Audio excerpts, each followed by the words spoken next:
Here's what you need to know. From the Goldberg Jones Sports Desk, your 620 Rip City Radio headlines. Goldberg Jones. Call 1-800-DIVORCE. It is 6 a.m. on a Friday morning. Justin Myers with you. Chicago Bears take down the Carolina Panthers 16-13 on Thursday Night Football. One offensive touchdown in the game. Whew, if you like punting, that was the game for you. Oregon State set to take on the Stanford Cardinal at Reser Stadium. 2:30 kickoff on Pac-12 Network. Oregon Ducks have the nightcap as they will be hosting the USC Trojans at 7:30. Thoughts and prayers to everyone in the Albany area around 5:15. Coming up in hour number 3, Steve Tannen, friend of the program from 95.3 The Score, down in Eugene, will be joining the show, talk about the big matchup between Oregon and USC. But it is a feel-good Friday. It is a football Friday. It is a fancy coffee Friday. We are live on 620 Rip City Radio, and we start right now, 620 Rip City Radio again.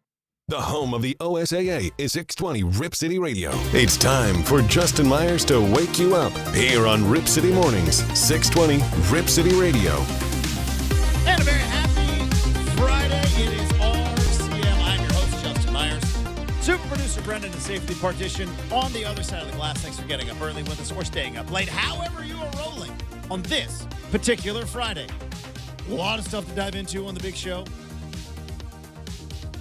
According to Heather Dinich of ESPN, potentially a 3-game suspension. By the way, Friday afternoon. Like, I know it's Friday morning here.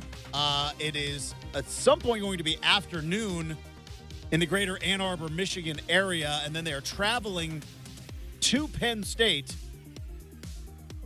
But it sounds like the Big Ten could be coming down with a punishment with a 3-game suspension possibility for Jim Harbaugh and Michigan. I think Michigan is a bunch of cheaters. I think Michigan took it too far. I think everybody in college football attempts to get an edge somehow, some way. Some are better than others, but I think there is a line too far. Just like I know that before NIL was a thing, were there teams paying players? Yeah, there were. But were there teams that were just aggressively flaunting it? Yeah. They get slapped on the wrist, essentially a notice to everyone else in college football. Hey, I know what you guys are doing. Just try to hide it a little bit. I think that's kind of what it comes down to, doesn't it? It's like the least you could have done was showed us the respect to try to hide it a little bit. But instead, you had all these open Venmo transactions. You had these guys who were, I guess, not wearing team-issued gear, but made no attempt to blend in. Filming is like, at least at some point, attempt to hide it a little bit. And I think that's where we're at with Michigan. That being said, I think it's pretty weak to potentially suspend a head coach Friday before the second biggest game on their schedule. Timing is everything in this world, right? Context is king. Timing is everything. And boy, oh boy. You had how many? We've been talking about this for 2 weeks, right? We've been talking about this for 2 weeks. Now, here's the other thing, because you hear a lot about fair and unfair. Well, fair is kind of a two-way street, right? Because you talk about, well, what is fair to the Michigan players, right? These guys didn't do anything wrong. It wasn't as though J.J. McCarthy, now, Blake Corum might have done something wrong. Don't know. We don't know the relationship with him and Connor Stalions. That's still a very weird wrinkle that we haven't even gotten into with this story. But moving forward, it's not like J.J. McCarthy or the Michigan defense was like, hey, Coach Stalions, bust off about 5 G's of my NIL money. Why don't you go get the other team's signals and cheat for us? The players didn't do that. So some people are saying, well, if you suspend the coaches, you're only punishing the players. The players on the field truly did nothing wrong. Is that fair? But then I come back to you with the, is it fair to the Rutgers players who were sitting there going like, Coach, I think they know every single play we are running. Every time we run a play, you guys signal it in. They're calling out the play. They seem to know. They seem to be on our sideline knowing exactly what we're talking. Was it fair to the Rutgers players? Let's talk about fair. Sorry, you chose to go to a school that was coached by a guy that thumbs his nose at the rules and thumbs his nose at authority. But on the other side, I'm real wishy-washy today. Don't worry, I'm gonna get this out. But on the other hand, Tony Petitti gets paid. Brendan, will you Google for me? Will you see if we can find out how much money does Tony Petitti, commissioner of the Big Ten, how much does he get paid? I don't know if that is a matter of public record. I would imagine it's a pretty good chunk of change. But regardless, you were put into a position of authority. With that authority comes some responsibility. And it's like, dude, Friday afternoon, that's when we're going to suspend Jim Harbaugh before the Penn State game. Could have maybe come down with a ruling last week. Oh, we got to finish the investigation. I finished it for you. We all saw it. Like this one was pretty cut and dry. Doesn't say how much he makes. I'm going to guess 10 mil, somewhere in that. Because wasn't old Larry making, he was making like 20 mil for the Pac-12? And the Big Ten's a bigger money machine than the Pac-12 ever was. Pac-12 was hemorrhaging money under old Lair. He was making like $20 million bucks. But didn't pay for his butler service in Vegas, though. That was comped. Brendan, that was comped by the Aria. He didn't ask for a butler. They just offered one. And who am I to say no to a butler? I'd be all over that.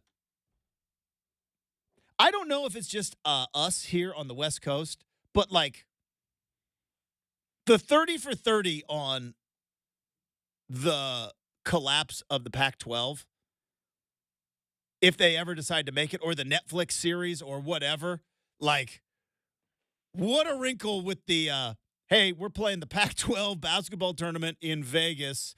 Our commissioner who can't get a deal done with DirecTV. So your hotel rooms that you are staying at, yeah, you can't watch the games that are being played on the TVs because they don't have the Pac-12 network. That's still one of my favorite little nuggets.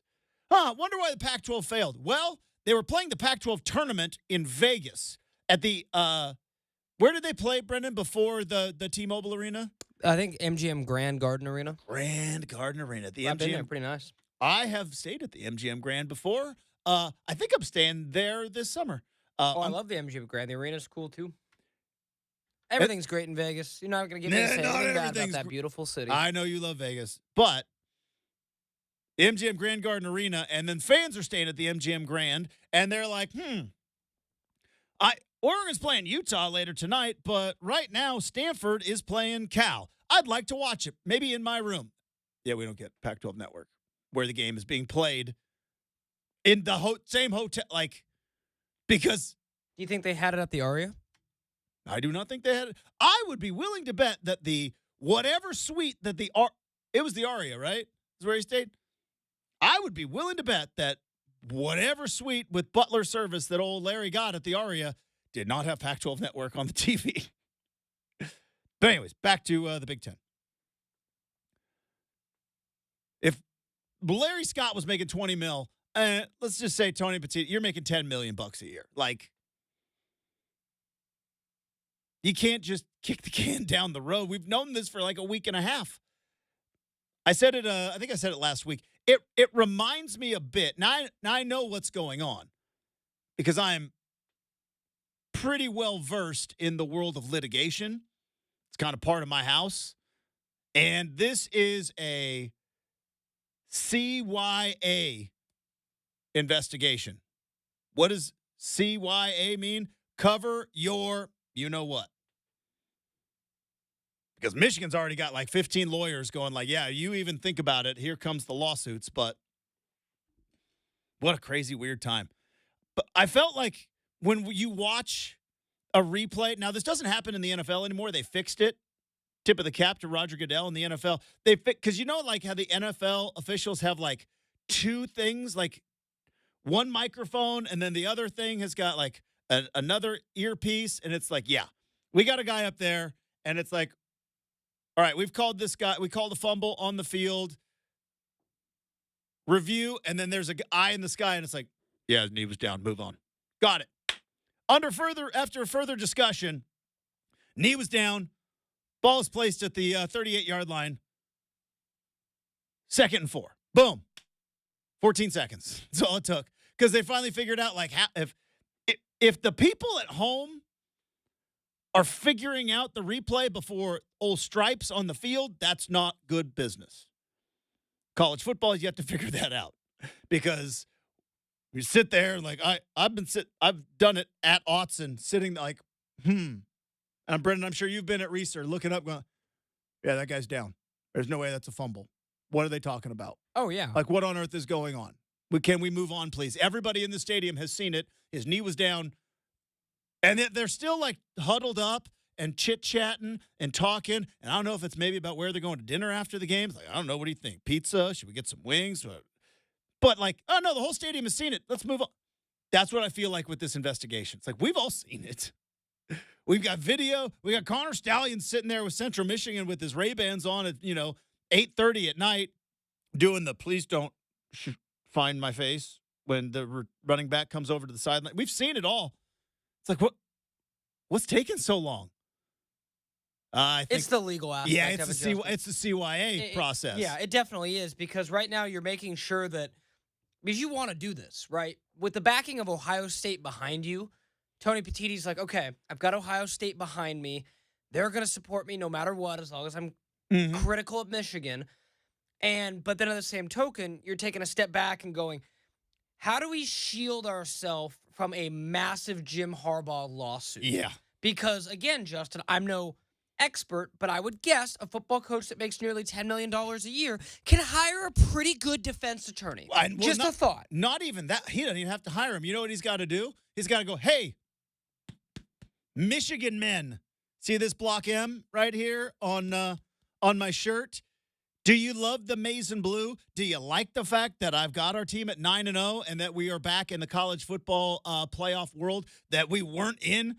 Remember Rich Rodriguez? Yeah, I fixed that. Not you. Remember Brady Hoke? Remember that guy? Yeah, I fixed it. You guys like this world we're living in, or do you want to go back? Because if you do, let's go find us some lawyers. And the Michigan men with the big pockets are like, yep, we shall find us the best lawyers in all of the land. All right, so we may dive into that if that news breaks. It sounds like, though, it potentially could be a 3-game suspension. We're not going to find out until the afternoon. If news breaks, we'll definitely dive into it. We have got a full slate. By the way, I know we got Hot Take Friday coming up. If you ready for this hot take real quick, pre-Hot Take Friday hot take, if they suspend Jim Harbaugh, Michigan by 2 scores tomorrow. I think they play with their hair on fire.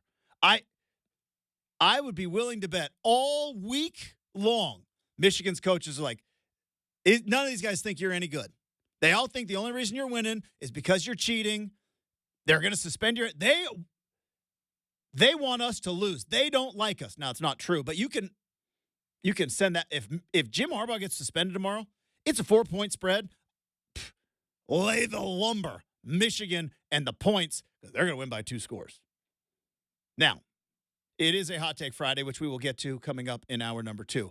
It is also a Football Friday, which we are going to get to on the other side because we've got a full slate of Pac-12 games and Pac-12 title game implications on the line. And it is a feel-good Friday because the vibes are always good. But how do the vibes get there? Well, we got a little help. Is it a performance enhancement? Potentially. Potentially. But you know what? It is not outside of the rules. It is not outside of good etiquette and good conduct. It is actually encouraged because each and every Friday, we up the vibes a little bit with a little thing we like to call Fancy Coffee Friday. Here we go.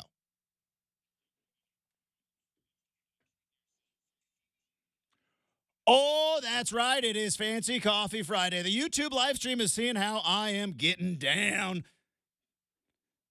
because you have worked your tail off all week long. You have made it to the end of a very long work week. And by the way, maybe at your place of employment like ours is putting up Christmas just a little bit early. You know what? Don't worry about it. Get yourself a fancy coffee and treat yourself and get ready for the weekend, because whether you were delivering packages, digging ditches, or working in that cubicle, stacking paper and making sales, we have the hardest working audience in all of radio. How do I know? Because I can feel it. I can feel it. The vibes coming right here in the studio, and we appreciate each and every one of you. Anybody that takes any time out of their day throughout the week to spend just a smidge of time with us, we are always grateful, and we say cheers to you. Treat yourself a little bit. What is a fancy coffee? Well, that's up to you. We're not going to order shame, and we're not going to tell you what to do. You make whatever fancy coffee you want to do today, whether you want a pumpkin spice latte, or maybe you're like, you know what? We need some eggnog in this world because, Justin, it's not too early for Christmas. You know what? You do you on a Fancy Coffee Friday. And if you just want to put in a couple of extra hazelnut creamers at that gas station convenience store, and that's your world where the fancy coffee lives, well, you know what? You go there as well. Cheers to you. Cheers to you, Brendan. Cheers to the hardest working audience in all of sports. Happy Fancy Coffee. We did it, everybody. We made it. Oh, man. That's good. That is hitting in a good spot today. All right. We got a full slate of games to talk about. Obviously, Oregon and USC. Oregon State, massive favorite at home against Stanford. Worry about a trap game. We talked about that yesterday. Arizona, Colorado. What's going to happen with Coach Prime? Each and every week where it gets further and further away from potentially playing in a bowl game. They're fighting in practice at Colorado, and Coach Prime says, that's good. Shows my team's got some fire. We'll talk about that and a whole lot more next here on 620 Rip City Radio.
as Oregon State kicks off about 2:30.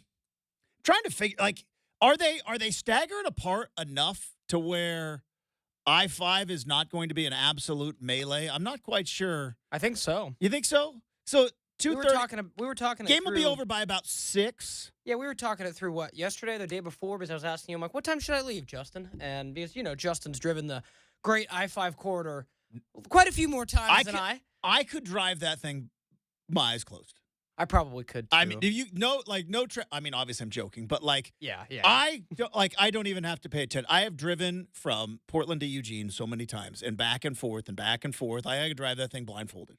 And I know that's why I get so irritated when traffic comes. Like, I am prepared at Wilsonville, right? I prepare, like, Wilsonville's going to be awful. And I have prepared that. The little hill right after you pass and right before you get to Enchanted Forest, too. It always seems to. Right when it goes from 3 lanes to 2, yep. Just south of Salem. And it's just like, yeah, trucks are passing in the left lane. And I know, look, you guys are out there, you're delivering. You got to get our stuff to us. I get it. But, man, sometimes I'm just like, why are trucks passing each other with a 2-lane highway going uphill? Like, what are we doing right now? But I've never been a trucker, couldn't do it. Just trying to haul their stuff, trying to get to the next stop. But I would imagine, because I don't know what it's like. There are people in this world, Brendan, that just like leave and try to get to the stadium like 20 minutes before the game starts to be in their seats by kickoff. I don't know what that's like. I am 3 hours before kickoff. We're just getting going. But I would imagine about 6:15. About 6:15 between in that, I think that's about a 30-mile stretch right there from exit 228, I want to say. From exit 228 down to about 195, that 30-mile stretch, that's going to be a mess. That's going to be a mess. But regardless, there are other games, other Pac-12 title game implications, and for Oregon, and a little bit for Oregon State, some scoreboard watching to do, because we're 2 weeks away. We're 2 weeks from today. Oregon and Oregon State will be playing at Autzen Stadium to end the regular season. So there may be 3 games on the schedule, but in terms of the calendar, we have got 2 full weeks left of football in the Pac-12 conference. Isn't that crazy? Like, the Pac-12 football is done in 2 weeks. Let's enjoy it. Let's embrace it. Let's be where our feet are. All right, let's start with the early game. 11 a.m. Now, is this 11 a.m. our time? Is Colorado and Arizona, are they kicking off? It's noon Colorado time. Whatever time you see on the ESPN app is adjusted for your time zone Boom. that you're in. All right, so Noon it's not Colorado going to be time. 11 a.m. local in Boulder. It'll be noon in Boulder. Correct. Arizona at Colorado. Go Buffs! Sorry, had to get that in. That's right. So scoreboard watching wise, Need Arizona to lose a game or two. Beavs need Arizona to lose. Probably won't happen this weekend, though. Not They with got- how hot they're They playing. got Colorado, they got Utah, they got at Arizona State, and that Utah game is in Tucson. I don't know if they're going to lose the rest of the season. No, I that's don't why know. I said. I mean, I was surprised Arizona's not a higher than 10-point favorite. I mean, Oregon State was a much higher favorite against Colorado, so that's interesting to me. I still think Dion is going to surprise somebody this year. This whole Colorado thing is fascinating. There's a couple of other stories. But they've got their stuff hopefully back now, Justin. So maybe. you told me that. So remember, they got their jewelry stolen in Los Angeles, which then everybody laughed and was like, "Yeah, welcome to Los Angeles. Everybody gets their stuff stolen down there." Then, have you seen this thing about Colorado and the parking situation that is going on?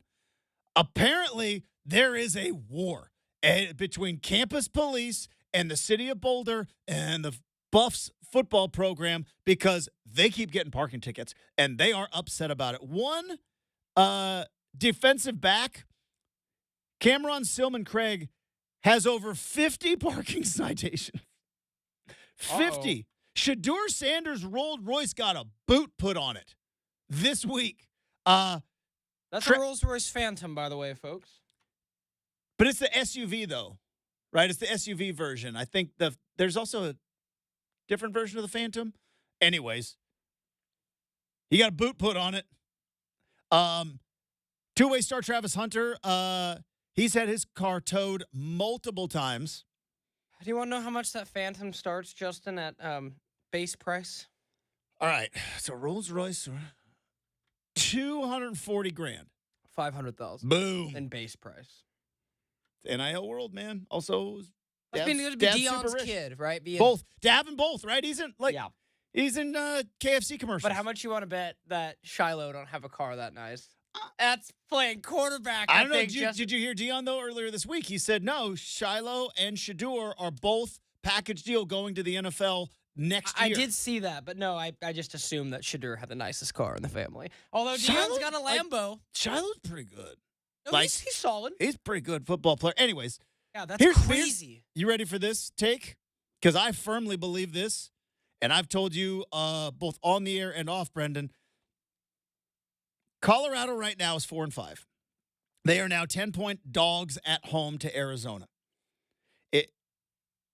If Colorado was 7-2, these guys would not be getting parking tickets.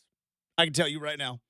If they were 7-2, if they were 8-1, I don't know it factually. I just know it because teams in the top 10, you don't hear about parking tickets at all.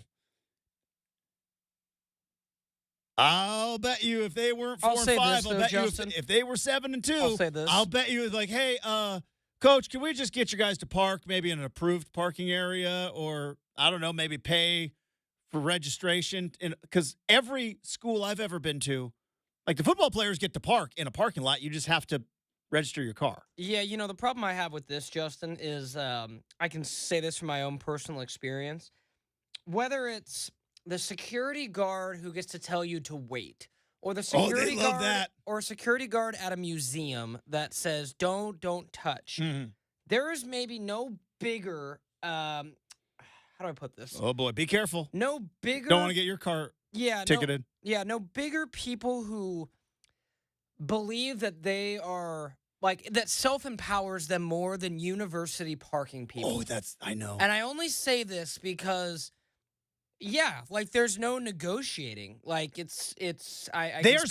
speak from experience. They are so fast. It is so fast. Yeah, it is ridiculous how there's your arm can get cut off. They go, oh yeah, why are you? I couldn't get back to my car. I lost my arm. Okay, cool. Pay us the ticket. If it is a 30-minute parking area, 31 minutes. It's too long. Boom, they're on it. It's true. Well, apparently they're fed up at Colorado. Like I said, thousands of dollars in parking. But do you think there are some fans that are fed up in Colorado too? Just throwing that out there, Deion. Just start paying attention, though. Well, here's what I would say, though, and I firmly believe this. If they were 7-2, still in the top 25, I guarantee you they wouldn't be getting tickets. I guarantee you. Wouldn't be. Because somebody up above, because I'll tell you what, parking around the University of Oregon, I lived in Eugene for a long time. Parking around the University of Oregon is a mess. It is an absolute mess. There was, I believe, a class action lawsuit against a towing company because tow trucks on game days just towing cars left and right. And it was like, no, this is car theft. I'll tell you what I've never heard of a football player ever having a problem parking because they're in the top 25. You know what I mean? Every other student, Brendan, they have your experience. They had my experience. But, I went to Western Oregon. We had, maybe 3 campus officers. You park where it's 2-hour parking and you are 2 hours and 3 minutes, you would get a ticket.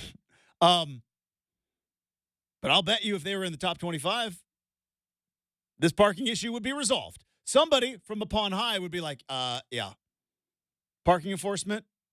You guys all know when you see the really nice cars, yeah, let's not tow those. All that being said, Colorado, 10-point dogs. Arizona's playing maybe as good as anybody in the conference right now. They have won 3 in a row, including a win against Oregon State a couple of weeks ago, a win against UCLA. I think Arizona hammers them. I do. And here's the other thing, because Deion Sanders talked about it earlier this week about how, they're fighting in practice. That's good. That shows me they still got fire. They still want to. Fights in practice happen. They do. There are so many people that clutch their pearls about they were fighting. It's like, yeah. Every football team anybody has ever played on, fights happen in practice. Every single one. Fights at the beginning of the year are very different than fights at the end of the year. I will say that. Fights in August. What is it? Red sky at warning, sailors take warning. Red sky at night, sailors delight. Don't know if that's actually real, but I remember that saying. It's real, Justin. Fighting in August, team's got fire.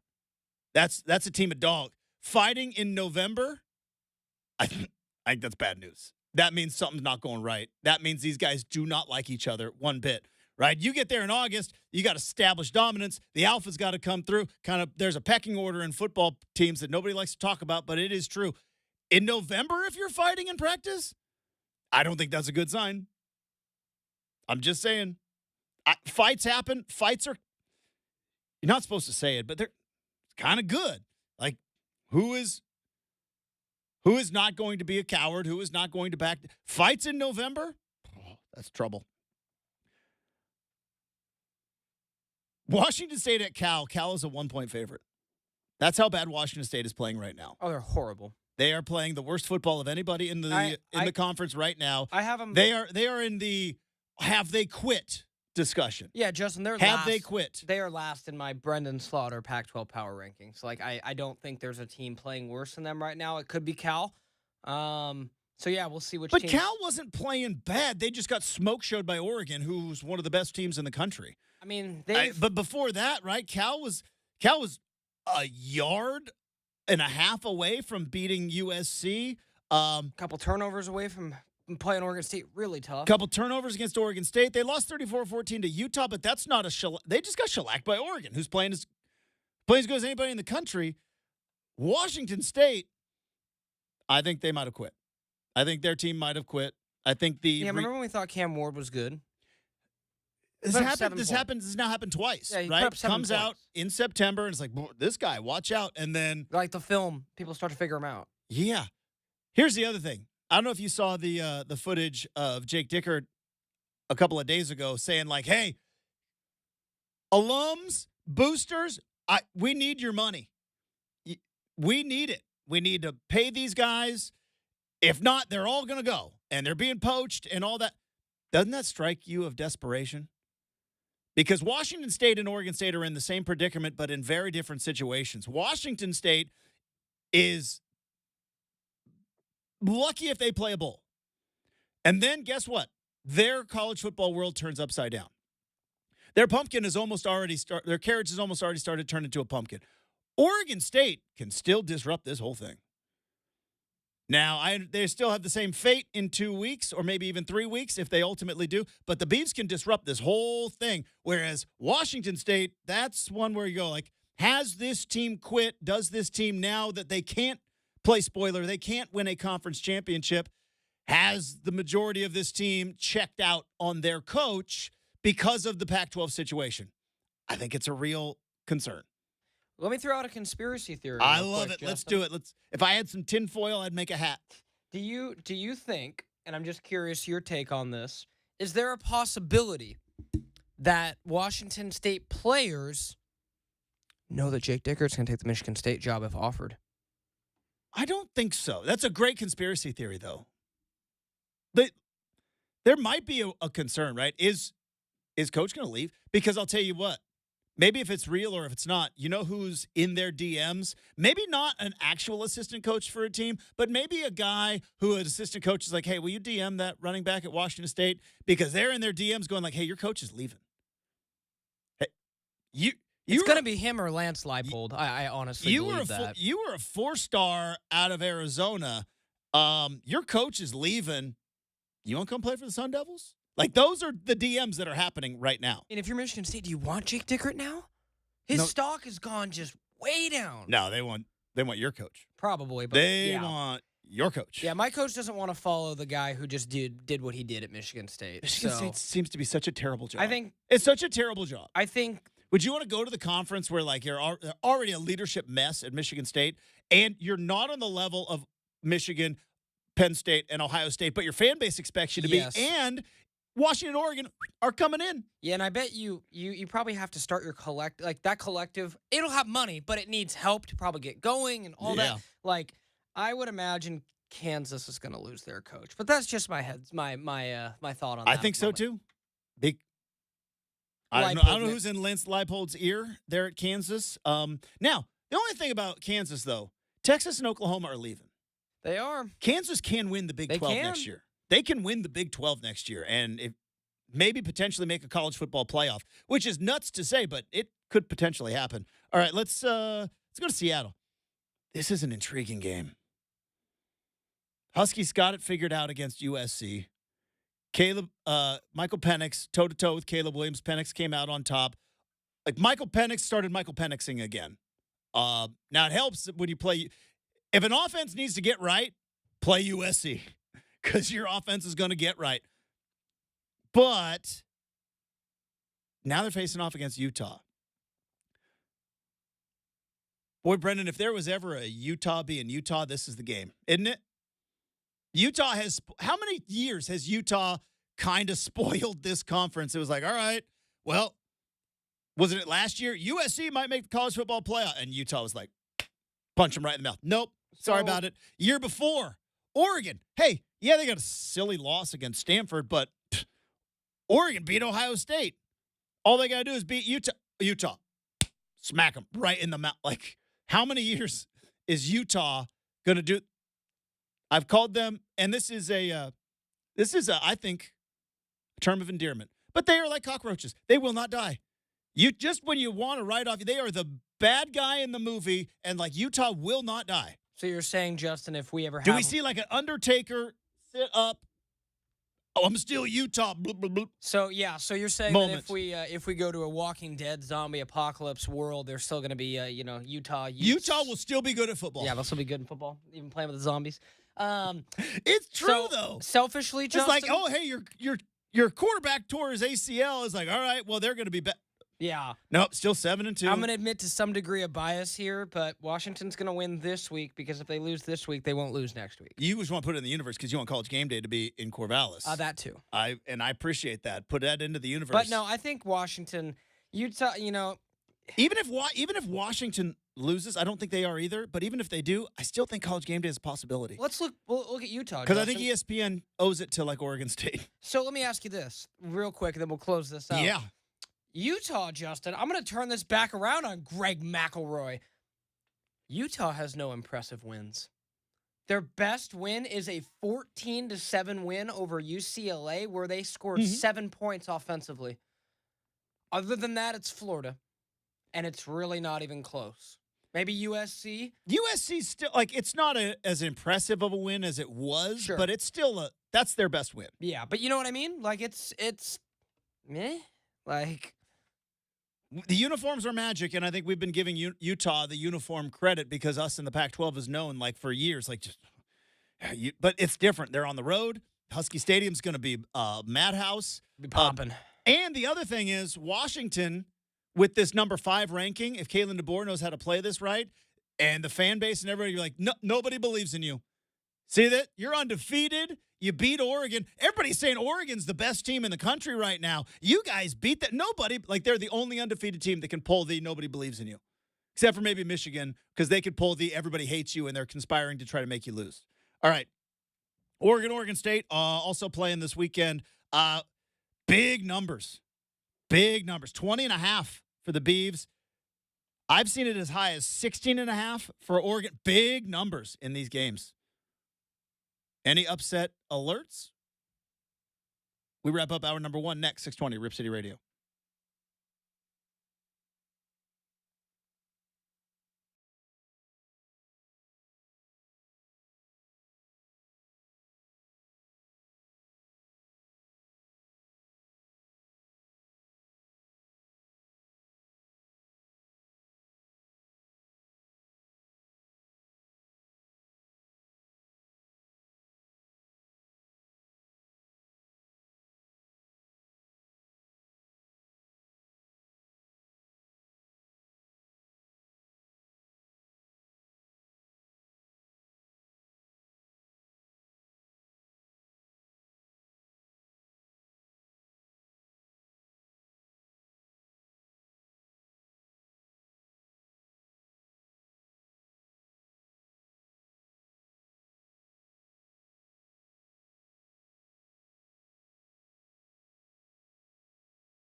number 1. And we hit most of the Pac-12 games. Arizona State, UCLA. UCLA at home, I think, takes care of business there.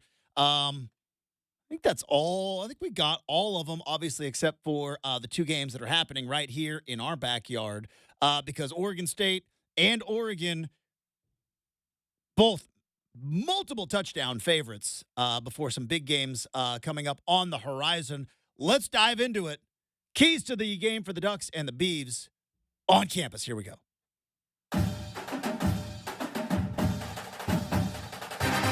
All right. Here's the thing with Oregon. 16 and a half is where I've seen it. ESPN has it at 15 and a half right now. That is a big number. That is a big number. But how much of that is Caleb Williams' resume, as opposed to how Caleb Williams is playing right now? Putting up a lot of yards, though, but never facing a defense that's anywhere close to as good as Oregon's defense is. How much of that is Caleb Williams' resume? How much of that is Lincoln Riley's resume? And how much of that is just that's still the mighty USC Trojans? That's still the and the horse and all the stuff. Because if you just blind resume, like, yeah. Oregon's facing a team that's 7-3. Does not have a win against a top 25 opponent. Well, they got a win against Arizona, who is now a top 25 team. But you mentioned it with Utah, Brendan. Like, Utah, they do not have a quality win. Who's USC's best win? Arizona? Triple overtime? Yeah, probably. At home? Like, that's It's their not best San win. Jose State, if that's what you're asking. Oh, the mighty Spartans. How are the old Spartans doing? Terrible. They're like, or last I looked, I think they were like They're 2 4-5. Okay, they've turned it around. They're were 4-5. I think they were 2-5 at one point, so not bad. I think they've turned it around. They've won 3 in a row. Okay, so they were 1-5, Justin. They were 1-5. Okay, so I wasn't You were not wrong. Last time That's I when looked, you should stop caring about non-Power 5 teams, is when they're 1-5. It's like, yeah, they've rattled off a couple. But yeah, last time I looked, I'm like, how are they doing? Oh, 1-5. I just assumed they were. I wrote them off. So there you go. Now, I don't know how much of this is my previous, scars as being an Oregon fan of, like, this is what happens in November. We think we have everything, and then a night game at Autzen Stadium, and things happen. Zach Ertz. Is this USC team more talented than the one I threw out in the ethos yesterday? I don't believe so. That was a good USC team. They couldn't go anywhere, but I'm just curious. They were 10. That was a 10-2 USC team that smoke showed UCLA. Matt Barkley is good, but obviously I think Caleb Williams is better than Matt Barkley. Do you think after that game, Lane Kiffin cussed at his players? No, I don't. I think he did, but in a different light. Oh, gotcha. That's the thing about curse words, Brendan. It's all in the tone, right? I couldn't help myself. Sometimes somebody gives you a good curse word and you're like, yeah, let's do it. I'll run through. And sometimes you get another curse word. You're like, boy, that tone was all wrong. I don't like how you're talking to me. I wish that kid would have said, at least I wasn't fired on a tarmac. Oh, boy. Yeah. Oh, I wish he would have. There's a lot going on with Lane Kiffin right now. We're not doctors. No, and we're not HR. Back to football. Boy, Ole Miss HR department's not going to have a good day. No, Let's just say that. That was a bad news dump, Justin. Bad news dump. You're kind of impartial here. Anywhere Oregon, USC. Not really. It's still Caleb Williams and Not still really. Lincoln Riley. No, I have agreed with you for the better part of a month now. As soon as Oregon got past Utah, I told myself, and you agreed with me, Oregon's toughest game is going to be Oregon State. Oh, yeah. For all the factors with the game and the this and the that, I expect Oregon State to play the best they've played at Autzen Stadium in my lifetime. Will it be enough? I don't ultimately think so. I think. But it'll be a darn good game. So I think Oregon rolls. I really do. I think USC is going to come with a sledgehammer first quarter. Now, I think they're going to come. Did you see that fake play that they ran against Washington? It was like one of the coolest fake plays I've ever, or trick play, I should say. It wasn't a fake play. Yeah. They're going to run something. They're going to throw some haymakers. I'll say this. But if they don't hit and Oregon gets rolling downhill, again, talk about a team like USC has just as many transfers as Colorado does. Right. Right? And it's like, we didn't come to USC to be playing in the Alamo Bowl. Right. You know what I mean? We didn't come to USC to go to the Las Vegas Bowl. Right. We came to play with the Heisman Trophy winner to go to national championships, and that's not going to happen. And if they get punched in the mouth early, those teams quit, That's especially true. when it's cold. The only thing on your point of worry is that at the end of the day, if there is one team other than Washington who could match Oregon stride for stride, talent for Physical ability, talent for talent, and speed for speed, and offensive game planning. That's still Lincoln Riley over it's there. this He team. can still put So, up a lot of points. It's this team, for sure. I don't know if they're going to let cameras in there. Man, I want to hear what Dan Lanning's pregame speech is. Oh, I bet he's got the boys fired up. I could only imagine what his pregame speech is going to be with USC and their quarterback who paints his nails and everything else. I could only imagine what that. They might film it. They might not. After that Colorado one, don't know if they're going to film anymore. Pregame speeches. Postgame speeches, they go up on the internet all the time. All right, there we go. There's your Pac-12 slate. When we come back, we have got a Big Three. We have got a Make or Miss. We've also got a Hot Take Friday. Jam-packed hour number 2 next, 620, Rip City Radio.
Here's what you need to know. From the Goldberg Jones Sports Desk, your 620 Rip City Radio headlines. Goldberg Jones. Call 1-800-DIVORCE.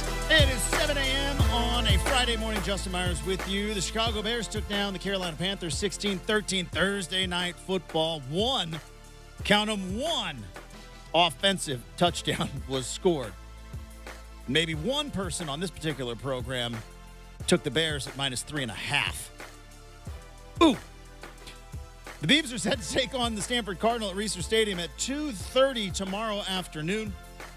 Oregon State, a 3-touchdown favorite in that game. Obviously, the Washington Huskies looming a week away. Will there be a trap game? We shall see. Also, the Oregon Ducks are at home this weekend. Nightcap, USC Trojans, 7:30 kickoff time, late into the evening at Autzen Stadium. Steve Tannen will be there, and he's going to be on the big show in hour number 3 to talk about the Ducks, the Beavs, and the rooting interest of fans, which gets very strange around this particular time of the season.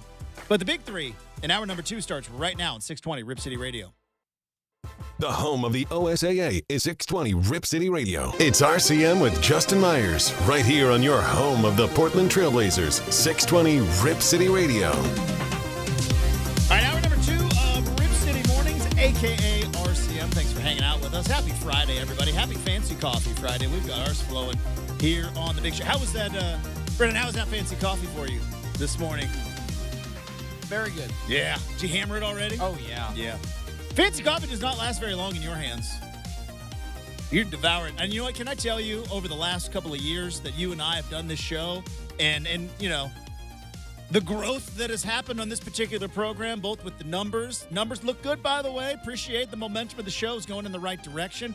Also, with the growth of media as we are streaming on YouTube. Go to youtube.com, subscribe to the Rip City Radio page, and you can see behind the curtain. Not even behind the curtain. There's no curtain here.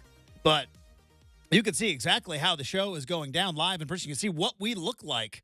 I don't know if it's what you thought or not, but regardless, you can see all the things that are going on. And you can see, yes, how I am constantly bouncing around the studio. But the other thing I love is the personal growth of young Brendan, who, when we first started, was adamant. You were like, Justin, I'm not a coffee person. Not a coffee. All I need is my water. And I said, I'm going to try to change that. I'm going to see what I can do. And then slowly but surely, because I love coffee. Coffee is one of my favorite things in the entire world. I could get into a deep dive of why coffee is the best in the morning, in the afternoon, hot, flavored, iced, sitting around with friends, getting up early on vacation, get a hot cup of coffee. But I can appreciate how, Brendan, you have embraced my love of coffee, and I've brought you into the world of coffee lovers and coffee needers. There's a big difference between what you just said, coffee lover and coffee. Yeah, okay. Because I don't like coffee. Justin, I will get up tomorrow morning later than this show and drive down to Reser Stadium, and I'll probably get a big gulp on the way. It ain't gonna be coffee. Dude, big gulps are so good. Oh, it's. You're gonna stop and get a big gulp? Probably. Well, okay. Oh, yeah, I'm gonna stop at Chick-fil-A. I'm gonna be a man on a mission tomorrow, man. I haven't gone down. It's a 2:30 game though. Yeah. Either. Now I know you got to eat before. Because I do. I have to eat before. Thanks, everyone in the press box. Eating before. Our good friend Mike Shacker might bring some food again. So. All right, let me. I'm curious. I've always routine of the game. 2:30 game. Do you think they'll offer food to some of the big media members next week, Justin? No, that's next week's debate. Hey, listen, that's rat poison right there. You got rat poison. You got to stay focused. That media talk. That's how you lose to Stanford. But saying there might be some corporate bigwigs at Reser next week. But you're gonna be leaving in the AM. Yeah, probably like 10 if I had to guess. Okay, so you get Chick-fil-A breakfast? Or is it, when does Chick-fil-A end breakfast? I don't know. 10:30, so I hadn't quite figured that out yet. Oh, boy. It takes me 45 minutes to get down to Kaiser, so I don't know if I'm going to leave early enough to get breakfast or I'm going to get that tasty pimento sandwich for lunch again. I have not ever had Chick-fil-A breakfast. Is it dialed? Is it dialed in? It's better than the lunch, I think. We're 40 minutes away from Hot Take Friday, and you just dropped a bombshell. Oh, you truly believe the Chick-fil-A breakfast is better than regular Chick-fil-A. I don't know. I've never had it. Oh, the spicy chicken biscuit, man. Oh, man. That's tough. Because I don't think of chicken as a breakfast food. You wouldn't normally. Right? How'd chicken get, cut out of breakfast? Let's be, there's chicken and waffles, and that's it. That's the only thing you could think of. Hey, when do you have chicken for breakfast? I guess eggs are, because maybe it's eggs, and, you can't, if you put chicken and eggs, it's that's just too much. Those poor chickens have been through enough. You scrambled their eggs, and now you're going to eat the drumstick? Come on. The chickens have been through enough. Maybe that's why we separated. I don't know. These are the things that go on in my head. Justin, you're normally 100% right.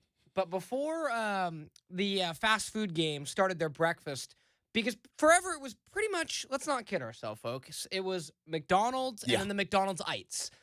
Burger King was in there. With a croissant sandwich. Jack in the Box is in there. But they Taco Bell Jack in the Box had the Big Jack breakfast or something. It was awesome. But Taco Bell and Wendy's were out on the breakfast. But then, particularly Wendy's, started launching these chicken stuff. And Justin, I know you've been to Pine State Biscuits here in Portland. I love Pine State Biscuits. When they put chicken on that biscuit. Reggie Deluxe is so good. It's, I don't want to get into a whole Portland food war, because the worst thing you can do is talk about what is it about this city, by the way. And I love this city. And we're not perfect. We got some things we got to fix. We're working on it. But I love this city. But what is it about this city where you can't just say, hey, I like this place? Have you ever done that? You go, hey, this is a place that I like and I like their food. Has the response ever been, yeah, I like it too? Or it's, if you think that's good, you need to go here or you need to go here. It's no. I didn't ask you to tell me where I need to go. I just simply said, you give me Pine State biscuit, cheese, bacon, fried chicken, gravy, Reggie Deluxe, I'm in a good place. Yeah, but if you like that, you need to go. If you like Pine State, do me a favor. Go to Screen Door. It's they're all good, okay? There's just something about this city. Maybe it's the X app that just does it. But it's I love my Southeast Portland Muddy Rudder pizza. It's my favorite pizza in all of Portland. My favorite. Not yours. Not yours. Not yours. My favorite. I've never been. I can't say. I don't get to your neck of the woods very often, Justin. You and I. It's closer to that than a lot of other stuff. You get to Selwood. It's kind of funny because you and I, we link up perfectly in between our two houses.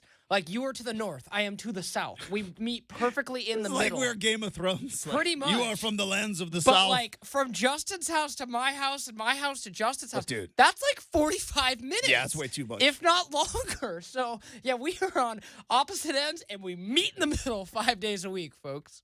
But if you ever do venture, but the thing is, I like Muddy. That's my pizza. It's my spot. Not anybody else. That's my spot. And every time, I try to throw it out, they're I love this pizza. It's well, do me a favor, and you need to go. Blip, blip, blip. It's whoa. Didn't ask for it.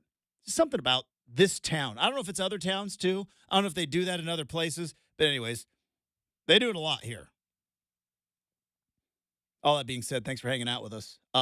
Happy Fancy Coffee Friday. Happy Football Friday. Boy, that game last night was bad. That was the ultimate, even bad pizza is still pizza. Yeah, our house. If the NFL games were pizza, Brendan, I would put that at Red Baron. Oh no, that was Red Baron last night. That was school pizza. The lunch lady cuts long ways. That was school pizza. I did not, Brendan. Can I tell you something? I did not think there was a level below Red Baron. Yep. I found absolutely hit it. I found it. You absolutely hit it, that there was a level below Red Baron, which is that spongy, weird cheese. Yep. Don't know what sauce it's that all is. on one giant plate that's wider than... Pretty sure that's spaghetti sauce instead of pizza sauce. Leftover spaghetti sauce, for sure. School pizza that you have to drown in ranch. Oh. That was what that game was last night. Yeah, I mean, let me put it this way, Justin. Right, Sunday Night Football is Muddy Rudder, is Ken's Artisan, is, any of those places. Thursday night football with the Bears, and most time Thursday night football is like your chain pizza, which is like, hey, if there's chain pizza in the break room, let's go. I'm not above it. I'm not better than it. If I had like my pick, wouldn't be it. But if it's there, let's do it. That game last night, Yeah, no, that was like yeah, you're 100. That is cafeteria pizza. Yeah, it was. But still better than anything else you get in the cafeteria. That's how good Yeah, pizza it was- is. Like even cafeteria pizza, which isn't great, you're like, well, I guess it's better than the Salisbury steak. You guys probably never got Salisbury steak. No. It's So like a flat hamburger patty with gravy and mushrooms. we, Shout out to Kathy. Kathy, the lunch lady at Winston Middle School. She can make a mean hamburger gravy, my friend. Yeah, no, that game was on in our house for about 5 minutes before we moved over to decided to make it a reality TV night. In our What'd you house. watch? We watched Amazing Race and Survivor. Amazing Race is still on? Oh yeah. Shout out. Yeah, man. They were Way in to go, Cologne, Amazing Race. They were in Cologne, Germany yesterday. It was cool. Yeah, so we watched that. Then I've watched had this a little discussion. Survivor too. It was fun. You're still a single successful guy. One day, you will not be a single successful guy. You will get coupled up and you'll become an indoor cat like me. But every Any couple, day.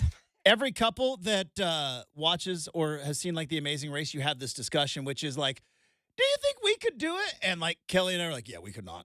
We would not. Like both of us really like being in charge. Really like being solving puzzles together. Not our best. Justin, I know you. Not our most compatible thing. Well, We are incredibly compatible in a lot of things in life. Solving puzzles, with one person having to be the lieutenant, it's not our strong suit. Yeah, no, I know certain terms had several members of my family tell me that I would be their last draft pick, and I don't blame them goodness. because Is it because you're a control freak? I would just like You're yeah. what is it? A contrarian? It's not gonna work, guys. Like that, and then like you, I'm such a routine person. I couldn't like be like, okay, you have to like On the fly. Yes, like Yeah. that part of it is just you've seen my little cloud of cartoon steam come out when we have a little technical issue in the morning. Like things have to work the way Man. that Brendan sees them play out in his head. I will say this though, like that Amazon Prime Video, like because it's such a pain to like turn off. You just leave it on. I just left it on last night. I didn't have The Amazing Race to watch because that's not on in my house. But that's Bezos figured it out a little bit. It's like this was bad football. Yeah. But because I went through the rigmarole of going on the X app and streaming it to my TV and all that, I'm like, well, you can't change the channel. You can't flip it like cable. And you just sit there and you watch it. It's bad. That was also, Justin, Panthers are in trouble. I don't know if Bryce Young ain't it. sure I doesn't don't want him look painting like a picture. He's a rookie. Yeah. Peyton Manning threw a lot of interceptions when he was a rookie, but I don't know if Bryce Young's it. Yeah, it I don't know doesn't if he's look like it. And got to go ahead and shout out to our YouTube listening audience. Fun Size Gamer throws out there, Justin. Hot take, Chick-fil-A breakfast is overrated. Okay. So there you go. We're getting into it. Appreciate you guys dropping friendly comments. Friendly comments. in the YouTube, please. This is a nice, positive place to be, right? We all want to be in a good spot.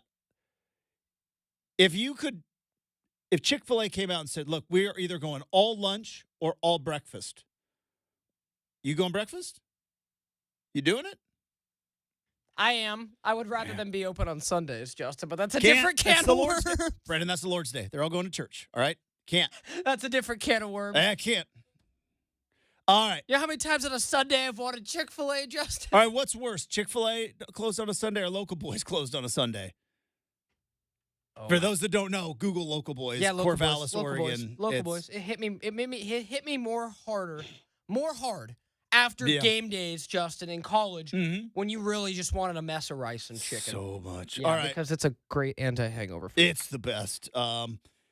They know it. That's why they're closed on Sundays. I think they do it. I think it's a game for them. All right, let's get to, because they can make so much money. All right, let's get to the big three.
They'll be taking on the Lakers on Sunday. And, of course, wall-to-wall coverage right here on 620 Rip City Radio and wall-to-wall coverage on our YouTube channel, which you can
cafeteria pizza was good because on the X app, so 65 years ago, Lunch Lady Pizza was wonderful.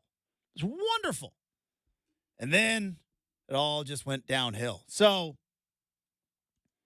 that might be an interesting poll. Like, was cafeteria pizza good?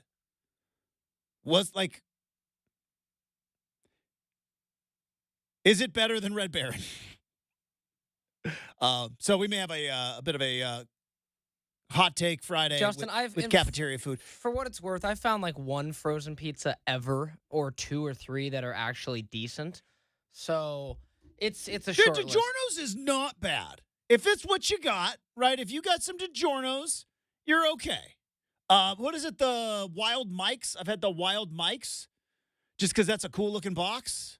And I think it's like local. I'm not sure. Yeah, Justin, what we get is at Costco. You could get it too. And it is by far and away the best frozen pizza I've ever had.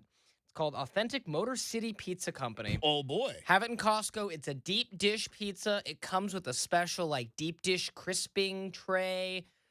Kind of like the good work. Remember the good work. Remember the sleeve that a Hot Pocket would go into? Yeah, buddy.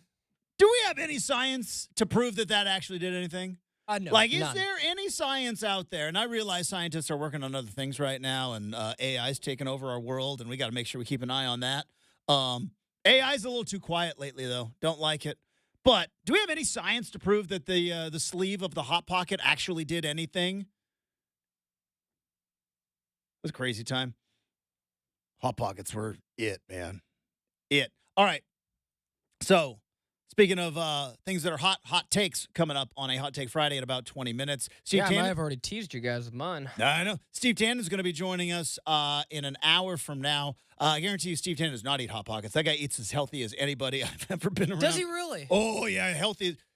I thought that was you and Chad doing. So all y'all are just turning into health nuts on me? Yes. Steve, very, very Really? healthy. Oh, yeah.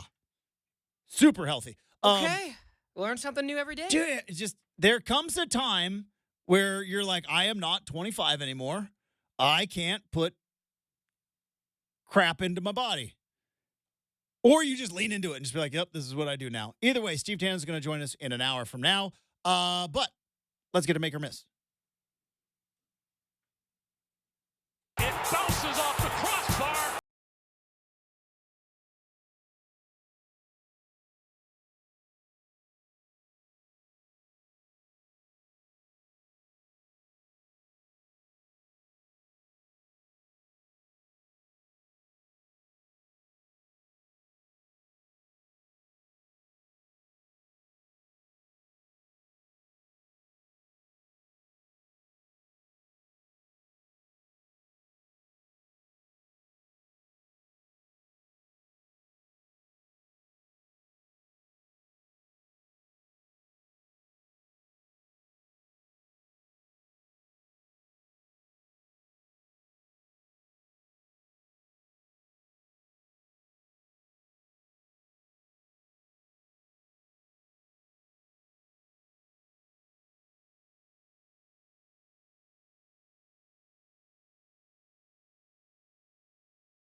I'm saying. Right. So the interesting thing here Starts with an A, though. Yeah, the interesting thing here is the legal aspect of it, and it's that in Mississippi, that conversation that was recorded will be allowed to be used as evidence in this trial. Case in point, Justin, right here in the great state of Oregon, in-person oral recordings require consent.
Telling anybody, from what it sounds like, now I don't know if I got all the details right. I skimmed the article, I'll be honest. I was watching bad football last night and skimmed the article, and I heard the audio, and I was like, oh boy, this is going to be a thing. Yeah, I loved hearing, I guess I don't disagree with what Justin said. The problem that I have with it is the vitriol that you can hear in Lane Kiffin's voice. I'm sure he's incredibly frustrated. That's where, and again, Lane, you shouldn't be frustrated when a dude who's not even really playing that much is, regardless of the situation. I'm not going to get into the nitty. I just have an issue with right then and there, act like more of a grown-up when you are a leader of men. Young men, so to speak. That's a fair criticism. That's where I'm at.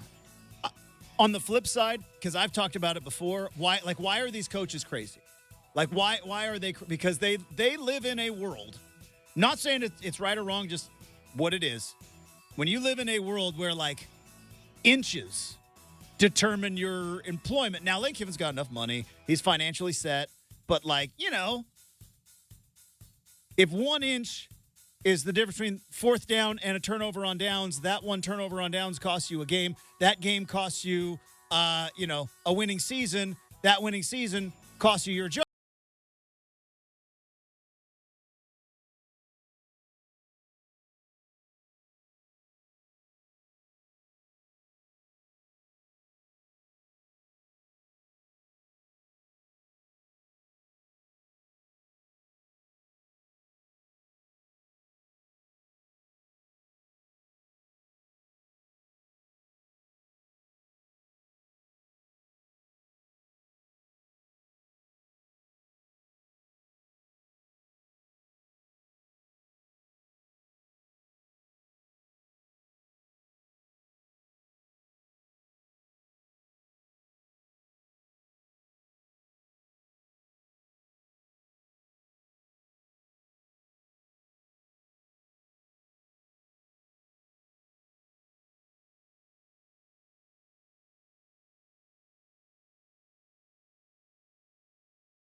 I don't know what you were doing. Hey, good for you then.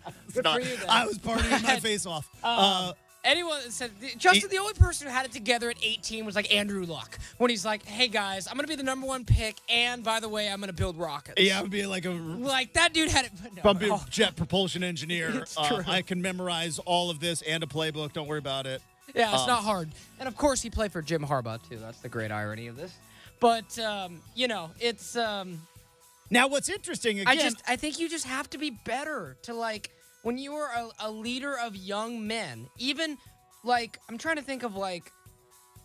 Well, of here's a the good thing example, Justin, of like some famous coach that we know that still never treated players poorly, like the opposite of a Bobby Knight, right? Where it's just like there are coaches out there who have had to. Okay, let's throw out an example here. Urban Meyer in the Swamp Kings doc, when he talked about how when he kicked that kid off the team, Yeah. and the impact from that, and he's like, I won't kick a kid off the team anymore. And I know we didn't like that documentary. Yeah, but same Urban Meyer that said that, boy, if Jameis Winston stole some crab legs, boy, it'd be tough for me to look past. No, I see what you're saying. Maybe this is the wrong approach that I'm going to take here, but I think it's the reality.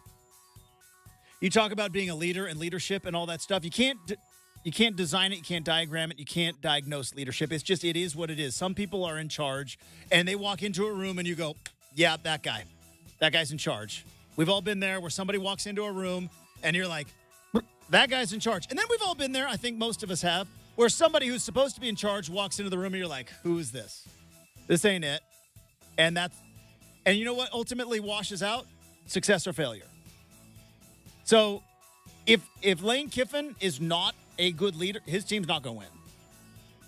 Not necessarily this weekend, but I mean overall, I think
that's what it is. That folks should tell you that. Except reality on reality Like, terms. you think Justin invented the term "winners get sprinkles," folks? No. I think I might have. It goes across didn't invent- all walks of life. I didn't invent the practice of, Okay, but I think fair. I might have invented that term.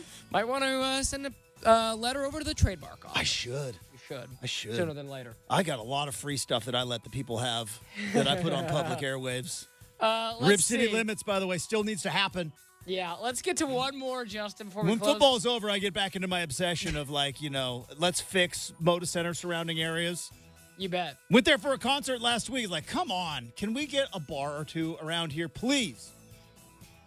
Anyway, Yeah, I'm surprised you weren't at the concert last night, Justin. who was there last night? Jonas Brothers, man. I've seen the Jonas Brothers. That's why I have. Yeah, I think you've told me that before. That's Some why concerts I'll go out on a school night. Joe Bros, no. And I like the Joe Bros. I saw that. I hope somebody. Cake by the Ocean, that's a banger. Yeah, there's a couple good ones. I hope that somebody here at our orbit. I saw the company-wide email that there was some some options to go to that concert last night. So I just hope I somebody will took say it. that I went. Because I liked it. They're no shame. Solid songs. I went to a Jonas Brothers concert like 5 years ago with my now wife. Slapped. Pretty awesome. Nice. It's pretty. But so that would be pre-COVID. Though. Yeah, it was pre-COVID. Ah, yeah, different time. Well, I was like, I worked for an entity that doesn't exist anymore. Fair. All right, let's get to one more before we close it out, Justin. The playoff committee hates the Pac-12. We're gonna find out, aren't we? Like, can I put an asterisk? Say Call to me be in, determined. Call me in 2 weeks. We're going to find out. They lied to us. It was literally just like they told us for months. Well, they're either lying or they're delaying, and they're trying because I've seen this happen before where they kind of set up the chess pieces, and you're like, what are they doing there? And then you go, oh, I see what you're doing. I think the committee is anticipating an Oregon-Washington rematch. And knowing that Michigan and Ohio State are going to play each other, I think they are setting up those two, boy, they play each other, winner gets it. That's what I think they're doing. But we'll see. It still makes no sense that Washington's at 5. It makes no sense. They have the best individual resume, win in wins. America. Spare me your eye test. You're not football coaches, So okay? That's the other thing that drives me nuts, right? Oh, the eye test. All right. If you were a football coach and you were there at practice and you knew everything and you knew all the plays, sure. But it's like some of you guys, like most of you guys are ADs. You're not football coaches. Eye test? God, okay. They won the games, didn't they? That's the whole point. So I'm ducking the tough question here because I don't think they hate the Pac-12, but I don't know if it's the same love that we. But can you say for 100% certainty that they don't? I don't know. I haven't talked to them. So their actions are not giving me hope, shall I say. That's it. Judge them by their actions. All right. We got Hot Take Friday as we wrap up hour number 2. That's next, 620 Rip City Radio.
All right, not only is it a Football Friday, not only is it a Fancy Coffee Friday, hello, not only is it a Feel Good Friday, but it's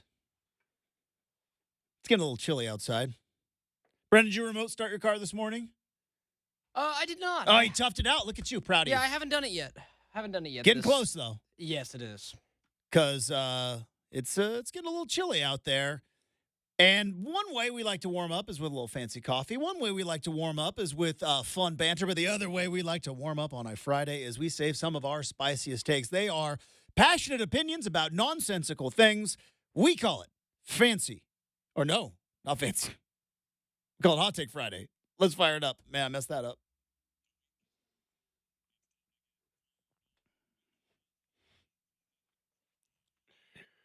Hot take might be piling too much on my Friday plate. Might be just a little bit too much on the Friday slate because I just screwed up which part of the show we were at. All right. We've been in a food discussion today about breakfast versus lunch. Hot take. Well, McDonald's tried the breakfast all day and it just did not quite hit. Didn't quite work. One entity should be available all day long, and it makes no sense that. Can we get McDonald's hash browns available all day? Hot take, McDonald's hash browns should be available all day. Why? Because you cook them the same as you do the fries. It's the same as a fry. It's just a big tater tot. Tater tots are far superior to French fries. Hot take, had that one before. McDonald's hash browns are just a big tater tot. And by the way, McDonald's, you guys invented supersizing. Can we supersize the hash brown? It's pretty small. We need to. I don't know how you would maybe like offer like supersize, like you get 2 or 3. But we need to supersize those hash browns, and we need those hash browns that are essentially big giant tater tots. We need them available all day long. How awesome would that be to get like a? Do you ever put the McDonald's hash brown on the breakfast sandwich? Oh yeah. So what I got Now imagine taking that McDonald's hash brown, and put it on a quarter pounder. Let's think about that for a moment. So when I put a hash brown on my McGriddle, Justin, You go with the McGriddle, huh? Oh yeah, I gotta get that. Well, because growing up, my favorite thing was McDonald's pancakes. Really? That was it. And then as I got older, I'm like, man, I still want that kind of sweet, right? So you get the sweet and the salty with the McGriddle. Then you break the hash brown in 2 and layer it like nachos, baby. And whoo, that is. See, that's a lot of calories in the morning, Justin. A lot of calories. Yeah, and a lot of carbohydrates, too. It's a lot of... crushing it in the morning. Glycemic index through the roof. If you don't know what that is, it's not good. But I will say, sausage McMuffin with egg is like, I believe, the most superior breakfast sandwich of all time. Now, I've never had the spicy biscuit chicken sandwich at Chick-fil-A, which sounds awesome. But, like, biscuits are great, not as sandwiches, though. You need a egg or a English muffin as a breakfast sandwich bread. Biscuits, well, I love. Yeah, I disagree, but that's okay. I love. This is why we have Hot Take Friday. If you agreed, then this would be Mild Take Friday, and we don't do that on this particular program. That's not going to spice anybody up.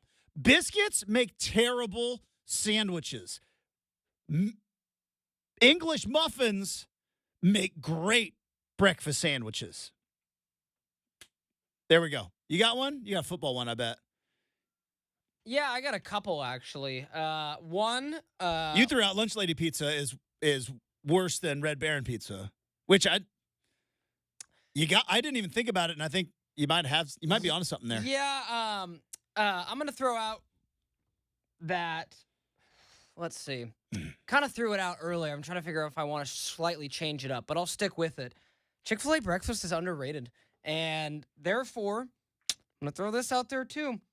McDonald's breakfast is overrated. It's been in the space too long, Justin. You think it's like they've gotten stale? It's just like going off of history and tradition. They're not evolving. They're not being like Alabama. They're like they're being like USC. They're just hey, we give you this. They're like Nebraska. Oh, that's yeah. I don't know if I can get on board. I went there, baby. I don't know now, if I can get on board there. It's like Nebraska now, Justin. Oh, it's like all the Duck fans that went out to Memorial Stadium back when, a few years ago, they obviously didn't win, but regardless, and said it was a great experience to be there at Nebraska, experience the balloons getting let go, all that stuff. Doesn't mean it's not still great, like McDonald's breakfast. just Still incredibly popular. Yes. Just not a national not top champion tier anymore. Not a national champion anymore. Had its time in the 90s. Had a little blip in the 2000s. Still sells out every single game. Right? Like, It's not a terrible comparison. I wasn't on board. You might have talked me into it. They're But I still believe that sausage McMuffin with egg is a national championship worthy. It's like a tough one to beat. It's like Florida State. How about this? It's like Florida State. Still hasn't quite captured what it was with Bowden in the 90s. That's a good one. But Better had comp. the run in 2013. They're back a little bit. Every once in a while, McDonald's breakfast just comes back. Comes back with a vengeance. You're like, you know what? We need that. True. We need it in our lives. I'll say this, though, real quick, Justin. If I were to pick one breakfast item, and this is what may slide the old Taco Bell up the ladder, breakfast burritos are the best and tough to beat as far as a breakfast item. But they don't do breakfast burritos, do they? They do. Give me a breakfast Crunchwrap Supreme. They do. They make breakfast Crunchwraps with egg. Breakfast Crunchwrap is way better, I would imagine. But either way, like, you can't go wrong with eggs in a burrito, man. Let me tell you something. And again, getting back into, I'm going to do this in 15 seconds. In Milwaukee, Oregon, not Milwaukee, Wisconsin, IE, not EE, IE, Milwaukee, Rigoberto's breakfast burritos. Oh, boy. Breakfast burritos are undefeated. Rigoberto's breakfast burritos on McLaughlin in Milwaukee. Boom. Like, and everybody's like, oh, you got to try this. No, that's the one. All right. X 620 Rip City Radio.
Here's what you need to know. From the Goldberg Jones Sports Desk, your 620 Rip City Radio headlines. Goldberg Jones. Call 1-800-DIVORCE. It is 8 a.m. on a Friday morning. Justin Myers with you. The Chicago Bears get a win last night on Thursday Night Football as they take down the Carolina Panthers 16-13 on Prime Video.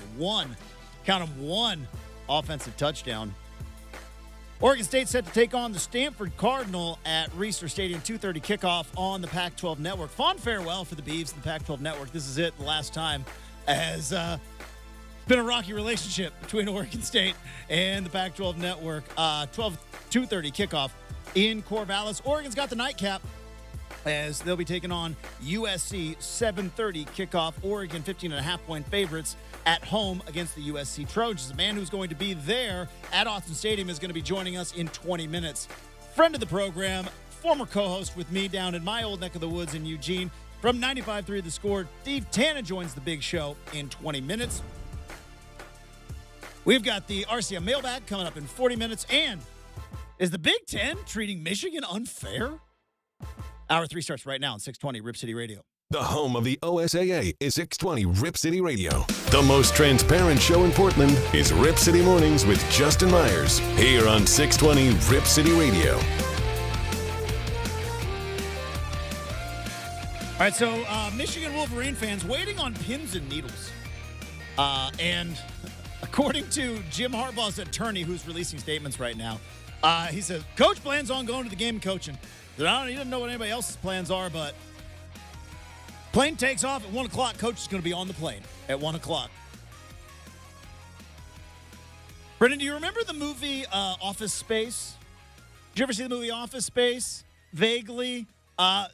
Big deal in the 90s because the guy who wrote it, Mike Judge, he wrote Beavis and Butthead. Beavis and Butthead, very, very influential in my generation. But there was a part of the movie Office Space where the guy was like, I just know Lumberg's going to ask me to work this weekend. He's like, I don't want to work this weekend. Lumberg's going to ask me to. And his buddy was like, it's simple. You just dip out on Friday night, turn your answering machine off, and you're home free. Can't get a hold of you because that was life in the 90s, right? Where you could not get a hold of somebody once they left the office. What a crazy, weird time that was. Hey, it's 5:03. Yeah, Johnson's gone. Like, no texting, no calling. Is Jim Harbaugh going to try to pull like an Office Space? Just like, hey, Coach Harbaugh, Tony Petitti here. Been trying to call you. Still haven't gotten a hold of you. I know you're on your way to Pennsylvania. Really need you to call me back. It's like this account's voicemail is full. Yeah, Coach, once again, Tony Petitti here, Big Ten commissioner. You know who I am. Really need you to call me back. Jim Harbaugh's like, I don't know what he's talking about.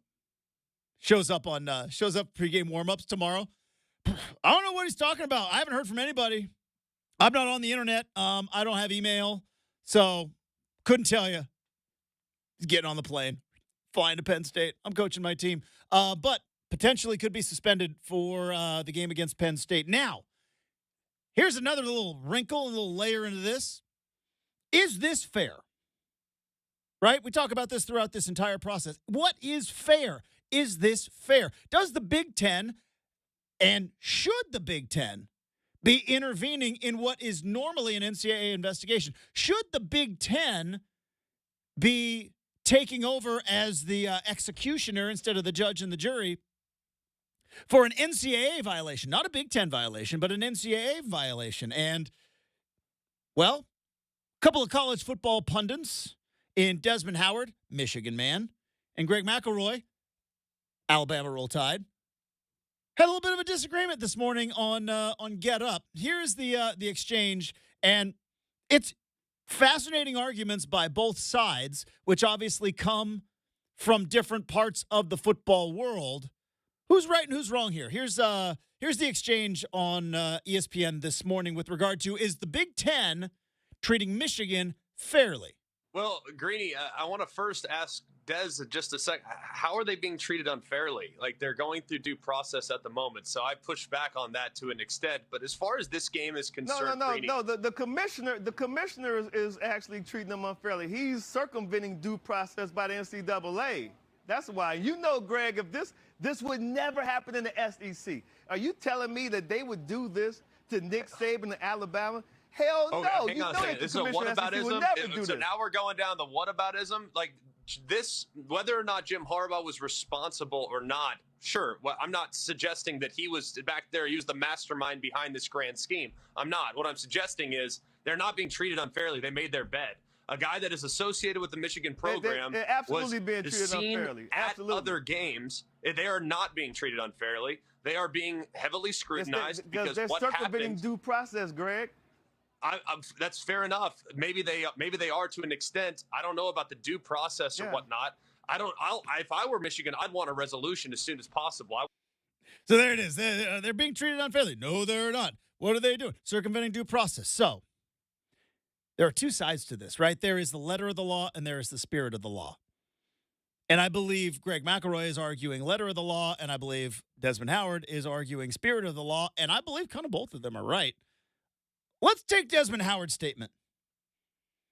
Would this happen in the SEC? The answer is very easy. No. Nope, not at all. Wouldn't matter. If one of the SEC's biggest brands, maybe the biggest brand, I know Ohio State's had more success over the last 15 years, but in terms of money-making, alumni, and all that stuff, Michigan's pretty big. If they're not number one, they're number 1B. Would Greg Sankey and the SEC ever even dream of suspending Nick Saban or Kirby Smart before the second biggest game on their schedule while they are in the midst to potentially go to the college football playoff? That answer is no. Because in the SEC, they're like, we'll worry about the rules later. We got to win a national title first because that's what we care about. So that's where Desmond Howard is coming from, is like, what is the – essentially, I'm going to try to parse what he said. The truth filter. Desmond Howard is saying, like, you guys want to win big or not? Because let the NCAA handle this. Let Michigan go win a national title. Take the money and pocket it. Why are you trying to put a potential college football playoff team at risk? And the other thing he's saying without saying is, look, if this was Purdue, we wouldn't care. If this was Purdue, their coach would be suspended. It would be a fun story for a day and a half, but nobody cares about Purdue. Yes, Brendan. Let me ask you this. If Michigan was not good this year, where does this rank? Say Michigan's like 3 losses, like out of the college football playoff discussion. Correct. This is not even a story. It's a interesting. Hey, did you see that guy wearing sunglasses at the like?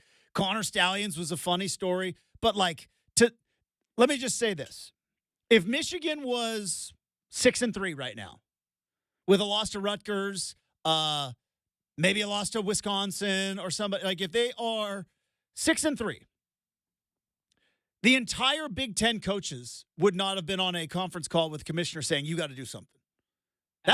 That happened last week. That's the only reason we're talking about this, is because it sounds like 11 other Big Ten coaches were like, you got to do something here, dude. Well, and we don't have 4 years for the NCAA to do, we're getting screwed left and right because they keep buying tickets to all of our games keep filming us. I would push back, Justin, on Desmond Howard's point and say, yeah, I think that as crazy as it sounds, if this was Alabama this year, having one loss and still being in the playoff discussion, I think Greg Sankey would do something too, because I don't think he would. I disagree. I think it's just the fact that if Alabama was in the playoff discussion, which they are, and this happened, they wouldn't just be like, well, they're Alabama, they're fine. We're not only doing this because it's Michigan.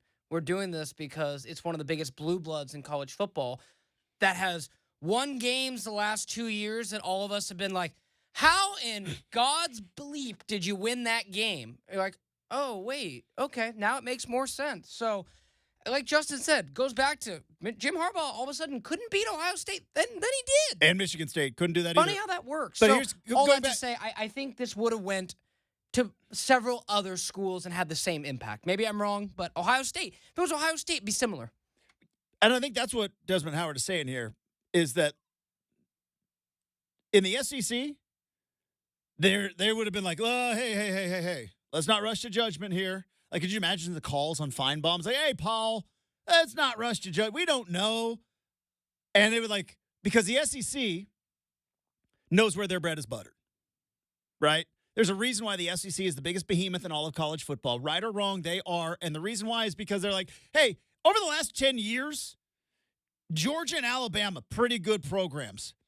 How often are they going to play each other? Well, they're not going to play each other in the regular season. That'd be crazy. Why would we ever do that? We got to protect our big brands. They'll play each other in the conference title game when we can make a gajillion dollars off of it. We're not going to play each other in the regular season. Are you nuts? Because they protect their big-time programs. Whether you believe that's right, whether you believe that's wrong, that's what the SEC does. And I think that's where maybe some Michigan fans are probably, and some Michigan alum, are like, what do we do now? We come back to the question of the day. Question of the day is what is fair and what is unfair. And it's a two-way street. Because Desmond Howard, I believe, has a point. It's unfair to wait until Friday of the Penn State game to come down with a ruling. That's unfair. See, personally, if you can't get it done Monday, well, then we should wait until you do. It's unfair to wait until Friday of the Penn State game to drop this on them. If they do, I believe that's unfair. Now, flip side, because we're doing with the two-way street of fairness. It's also unfair for Rutgers to have to play a game against Michigan where they know their signals. Like how? That's not fair. Also, If we can just get on the highway of fairness. Yeah, I mean, can I be the cynical one, Justin, and say, there's no, what did you say with if they called Paul's show? Oh, Paul. They ain't playing nobody, Paul. Let the process play. Yeah, due process. Yes. So with that, if I was, any of those teams, and I just wonder if there's anybody in that Big Ten office that would come at it with the same vindictive scale that yours truly would, in the sense of like, oh yeah, we're going to drop this bomb on you before you play a big game because we wouldn't really be that upset to see you fall out of the playoff. Yeah, but that's a lot of money you're losing. You're good with Ohio State. You're good. You get both, maybe. What if you went out the door the second you saw Connor Stallions wearing Central Michigan? Dude, that's still so nuts, by the way. We just conveniently have forgotten about that Connor Stallions was on the side. Central Michigan has yet to produce who this person is. Where's Jim McElwain now? Where's Jim McElwain at? We need answers. He's on the sidelines. And we don't know who wears our sideline passes, Justin. I don't know he's not okay, got it. But how did he get the gear? How did he get the gear? The team store, Justin. Now I don't know what Central Michigan does. I don't know what Oregon State does, but Oregon has a coordinated clothes that every coach wears. Right?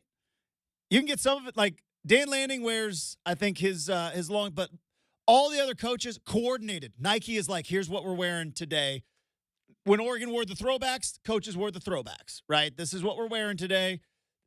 I don't know if Central Michigan does that, but I know that if you were some guy wearing sunglasses, hat, dressed up like a coach, standing near the coach, somebody's going to be like, again, we've talked about this before. If you've ever been on a sideline, there is and I know who the guy is at Oregon. And I'm sure, Brendan, you know who the guy is at Oregon State. There is a sergeant at arms that patrols up and down. Who are you? You don't belong here. Give me your name. What is your pass? I've seen it happen. I know the dude. I don't know if he's still there or not, but there's a guy that, you don't just get near the Gatorade. You know what I mean? You can get on the sideline, sure. You can just get near the Gatorade. Where? That guy's got a clipboard with nothing on it. We don't know who he is.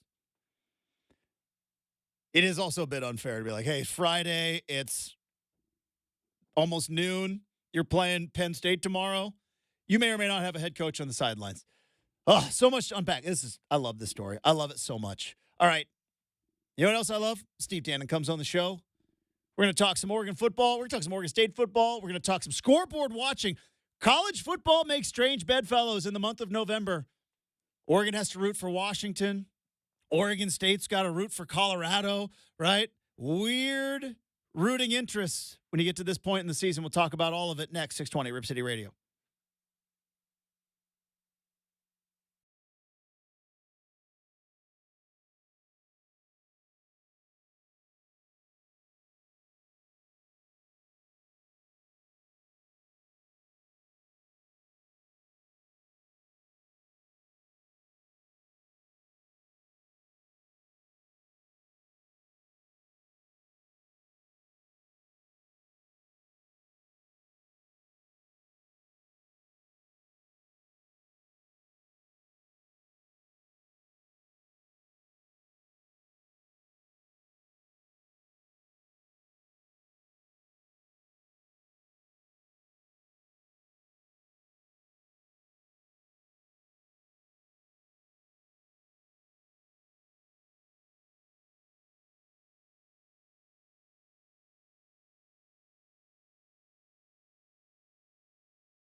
3 games left in the regular season. Oregon sitting very much in the college football playoff discussion. Stop me if you've heard this before, but November makes us all very, very nervous as Oregon fans because it just seems as though weird things happen in this month for particular Oregon programs that are somewhat in the mix. USC comes to Autzen Stadium late Saturday night. 15.5-point favorite are the Oregon Ducks. That's a pretty big number. Joining us now to talk about this season's Oregon Ducks and looking ahead to the final weeks of the Pac-12 season, friend of the program from 95.3 The Score, my old home down in Eugene, Steve Tannen back on the big show. Good morning, Steve. How we doing? Doing great. It's an awesome time of the year, and history tells you Oregon USC always matters. It's huge. Place is going to be rocking. Can't wait. I want to dive into that in a moment, but kind of what you just said there has been interesting for me this season in particular, Steve, because you talk about history dictates, and you and I have seen a lot of Oregon football games. But I would say so far, even after the loss to Washington, this Oregon team has kind of exercised the demons of Oregon football past up until this point. And, it goes back to that video that Oregon put out with Utah where Dan Lanning is like, hey, what happened before doesn't matter. None of that stuff that happened in the past matters to this game right now. And you've seen the way Oregon has responded after that loss to Washington. And I was like, Washington State, sneaky good. Never count out the Huskies. Boom, kind of a blowout. Utah on the road, boy, they're always tough. Wasn't a game in the fourth quarter. And then watch out for Cal. That's, they were 2 points away from USC. Justin Wilcox always comes up with 63-19. I mean, since that loss to Washington, there's really been no doubt of Oregon's bounce back. Yeah, there was a scene in the movie Blazing Saddles where a Mongo comes to town, and one of them is going to shoot him, and he goes, no, don't shoot him. You'll just make him mad. I think the Husky game kind of ticked him off. But the forward thinking of Dan Lanning seems to have filtered down. As you alluded to, maybe, that closer's mentality, you give up a homer on Friday, you can't let it affect you in the ninth inning on Saturday. And, man, from down 10-3 to Washington State to the end of last game, they have just been an absolute dominating force. And I think it's tied into recruiting, depth, the improvement in the defense, because this team just has like 50 different ways to absolutely wear you out. Steve Tannen from 95.3 The Score in Eugene joining us here on 620 Rip City Radio. You mentioned history, and, boy, we can go all the way back, right? Because this is, Oregon State and Washington are the rivals. There is, of course, always the Stanford of it all, right? Because, Steve, it was always bleeping Stanford every single time. But USC has kind of always been the litmus test, I think, for a lot of old-school Oregon fans like you and I, because we remember when USC was an absolute wagon, and you weren't a special team unless you could go toe-to-toe with the Trojans. That hasn't quite been the case lately, but you go back to 94, Tony Graziani on the road, and then you can go to 07 before the knee injury to Dennis Dixon. That win at Autzen Stadium was huge, right in the middle of the Pete Carroll run. 09 Halloween night at Autzen Stadium, Chip Kelly and company essentially end the Pete Carroll dynasty, only 2 years later to have their dreams crushed by Matt Barkley and Lane Kiffin. He's had a day, by the way, Lane Kiffin has. But have Lane Kiffin and company crush their dreams in 2011, and then Kenyon Barner goes down and I think still has the record at the Coliseum for rushing. And I mean, you're right. Like, it for the litmus test of, like, is it going to be a special year? Yeah, it's Oregon State and Washington. Yeah, it was Stanford for a lot of years. But, man, USC has always kind of been the test. If you go through, starting with 94, as you said, every Oregon team that has accomplished great things has beaten USC, except 2011 when they rebounded to win the Rose Bowl, and 2014 where they did not play them. The first great team, 2000, where Joey had 4 touchdowns and they beat him down there on the way to a top 10 finish. 2001, 50 seconds to go, tie game. Joey marches him down the field, game-winning field goal by Siegel. They beat him. en route to finishing number 2 in the country when they should have played for a national title. The 2019 game, Mikael Wright's 100-yard interception, Brady Breeze's pick 6. They end up winning the Rose Bowl. Yeah, litmus test is perfectly put. When Oregon is really good and they play USC and they win, huge things happen. You know, it's fascinating when you kind of go back and kind of talk about all those teams, and then now looking at this team, still obviously a significant amount of games, which is kind of nuts because, I mean, Steve, we're less than 2 weeks from Thanksgiving, and it's like, well, yeah, still 3 games left. There's a potentially Pac-12 title game and maybe a college football playoff, and like the idea that there still might be 4 or 5 games left on the schedule is kind of fascinating at this point. But as we kind of sit right here, 2014 is the gold standard, right? 2010 and I would say 2001, also teams that are in those discussions. And then, of course, I believe greatest team that never got their shot because Zach Ertz was not properly called out of bounds was 2012. Where does this team rank? Is this team right now in the discussions with all those teams you talked about? And I know, again, USC in 3 games and, of course, that Oregon State game. But is this one of those all-time great teams that we're in the midst of right now? By the way, for those of us who were there and remember, if we're 87 years old and kind of senile on our deathbed, just say he was out. Ertz was out. His shoulder was out. It was 4th down. What are they doing? But this team is on its way. I often use the phrase, wait till the canvas is complete, because there's still some painting to do. But looking back on the loss to Washington, and we could go over it in our minds, 4th down, circumstances that led to the game ending, the field goal that missed by, 4 inches. This team has the potential to be in that conversation, and I think it's because of the way the offensive line has come together. I think it's because of the depth on defense, the addition of this Jacobs kid, the 3 transfers in the defensive backfield, Williams, Tysheem Johnson, and Kyrie Jackson. Oh, my God, what additions. And, of course, what Bo is doing is just not real. Not to totally name drop, I talked with Joey Harrington yesterday, and he said that with Bo hitting 78% of his passes, he was like, I had practices I didn't hit 78% of my passes. So greatness is there. They just got to close the deal, and starts tomorrow. Steve Tannen from 95.3 The Score in Eugene is joining us here on Rip City Mornings. Now, I asked Steve Tyson Alger this question a couple of days ago, and I understand that what I am about to ask is sacrilegious in the Oregon football world. I understand this. I very much remember the 2014 season of Marcus Mariota that ended up with a trophy of a stiff arm sitting in the Hatfield-Dowling complex. But there was a game against Arizona where you were like, not his best. Obviously, the greatest offensive lineman of all time was hurt because that's what Oregon's argument was to get into the national title playoff. But is Bo Nix in the Marcus Mariota 2014 category right now when you start looking at the way he has been playing? Because in that one loss against Washington, it certainly was not Bo Nix. He certainly played his tail off in that game. Hasn't really had a game where you go, boy, that's a bit of a clunker. I mean, are we in Marcus 2014 territory with this kid? He absolutely is. And we've seen in the past guys like Geno Smith, Leonard Fournette win the Heisman in October, and then the important games get played, and it's like, yeah, maybe not so much. Penix had his clunker against Arizona State. Some of the other guys have not been from tee to green almost perfect.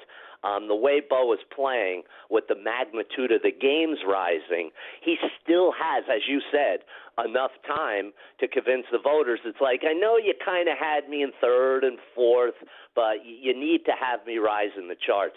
We were kind of joking the other day that talking about NIL, Intel should get a hold of Bo Nix and say, we've got a Pentium 4 processor. This cat's got a Pentium 8 processor. I mean, his ability to walk up to the line, knowing what the play call is, with the freedom to change it. And then, what was it, 2 weeks ago? I think on the Jordan James touchdown, I think he audibled, then audibled out of the audible and threw that touchdown pass.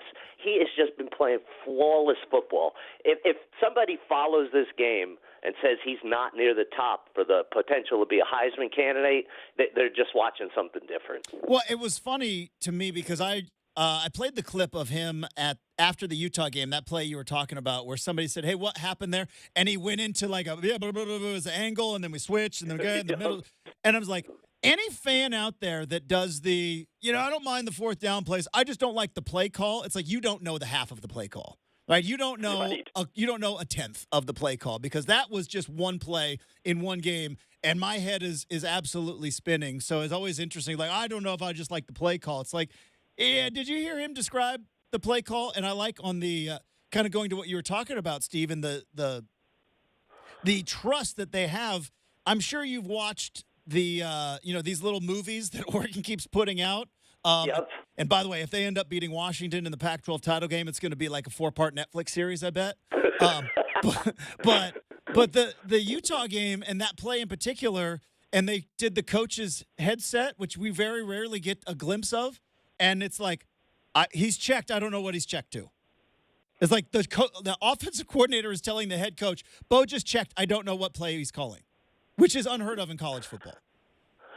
You know, it reminds me of some of those times where you saw Peyton Manning go up to the line of scrimmage and, whether it was going for it on fourth down, he would wave the sideline off. He's like, no, you guys don't know what you're doing. I've got this. And Lanning and Steiner, the first ones to admit it. They're like, sometimes he'll make a suggestion and we're like, yeah, do that.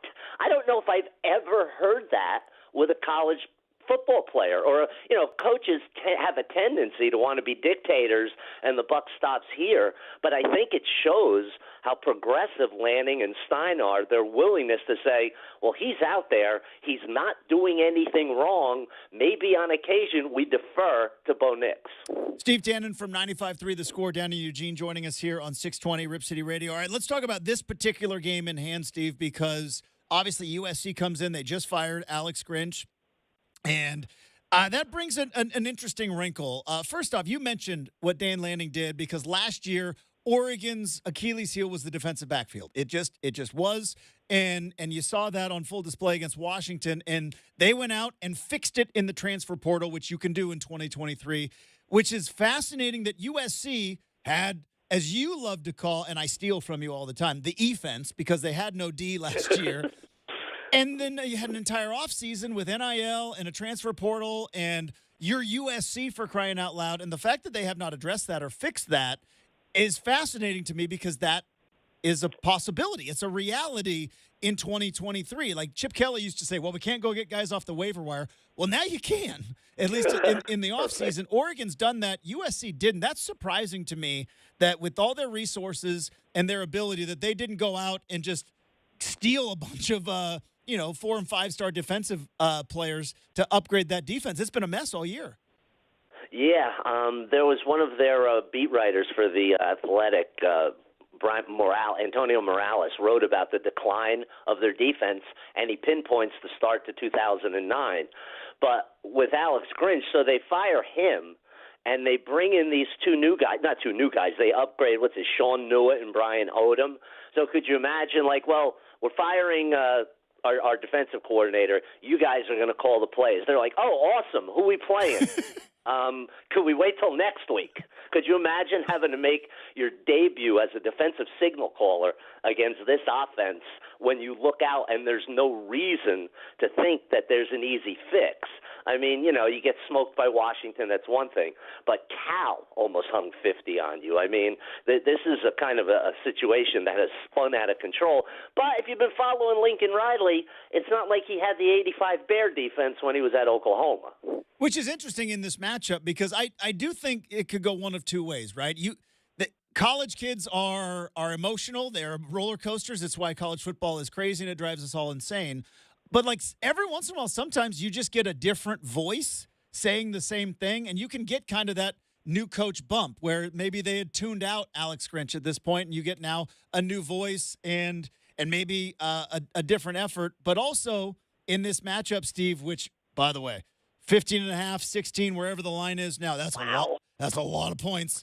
That's still Caleb Williams over there, and Caleb Williams in every game this year, when you look at even in SC's toughest games other than Notre Dame, He's still capable of putting the ball in the end zone, and he is still one of the most unique offensive weapons in college football. Yeah, his poise and his ability to make plays that look dead in the water. And it's almost like more frightening if he goes back to pass and the pocket collapses.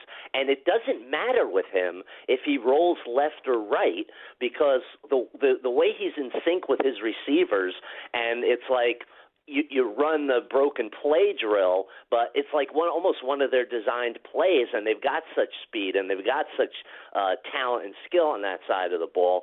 When he improvises, it's just so dangerous. But, again, it comes back to I don't know that I've ever trusted an Oregon defense more than this one, to find ways to have a spy, to keep him contained, and to actually stay on and cover that 5-6 seconds. Steve Tannen from 95.3 The Score in Eugene joining us here on 620 Rip City Radio. Steve, it's November, and I talked about this earlier in the show. November makes strange bedfellows in college football, right? Because the scoreboard watching and teams that you would never root for in a gajillion years, all of a sudden you go like, all right, we need to get a win here. Oregon fans, no doubt, because two interesting teams that I don't think a lot of Oregon fans are used to rooting for kind of in the Ducks camp this weekend. Let's start in the conference. I believe best case scenario, if Oregon wants to stay ahead of Alabama and Texas as the top one-loss team, you need Washington to win out for a chance to beat them, avenge that loss, have them in the top 3 in the Pac-12 championship game. Are you with me on that? That you got to have Washington still somewhat in the top 5, top 4 when you play them in Vegas, if that's the case? Yeah, it started last week, and I literally went on Twitter and I go, I know this is going to hurt. You have to be rooting for Washington over USC. And people are shooting back at me, I can't. It's not in my makeup. It's like, well, then you're not a Duck fan, you're a U fan. The bottom line is Washington goes unbeaten the rest of the way and shows up. You know, there could be an upset. Florida State could lose. I don't know, maybe Georgia could lose at Tennessee or something like that. I mean, they could be number 2 or 3 in the country. You knock them off. You know, there's one circumstance where Oregon wins out and doesn't get in, maybe. That's if you have a perfect team, Florida State from the ACC, the Ohio State-Michigan winner runs the table. If Washington obviously would be unbeaten. The only thing that concerns me is if Georgia and Alabama win out and Bama knocks them off. Like by 3 points? They go with the Tide. Otherwise, if Oregon wins out, with Oklahoma losing, because now there was always in the hip pocket, whoa, what if Texas beats Oklahoma in the rematch? But now they have 2 losses, so that's it. So it hurts. You have to look within your soul for the greater good, but you have to root for the Huskies. It actually pained me to say that. And then here's another one, too, for Oregon fans. Look, the breakup was not fun, but I think we're all past it now.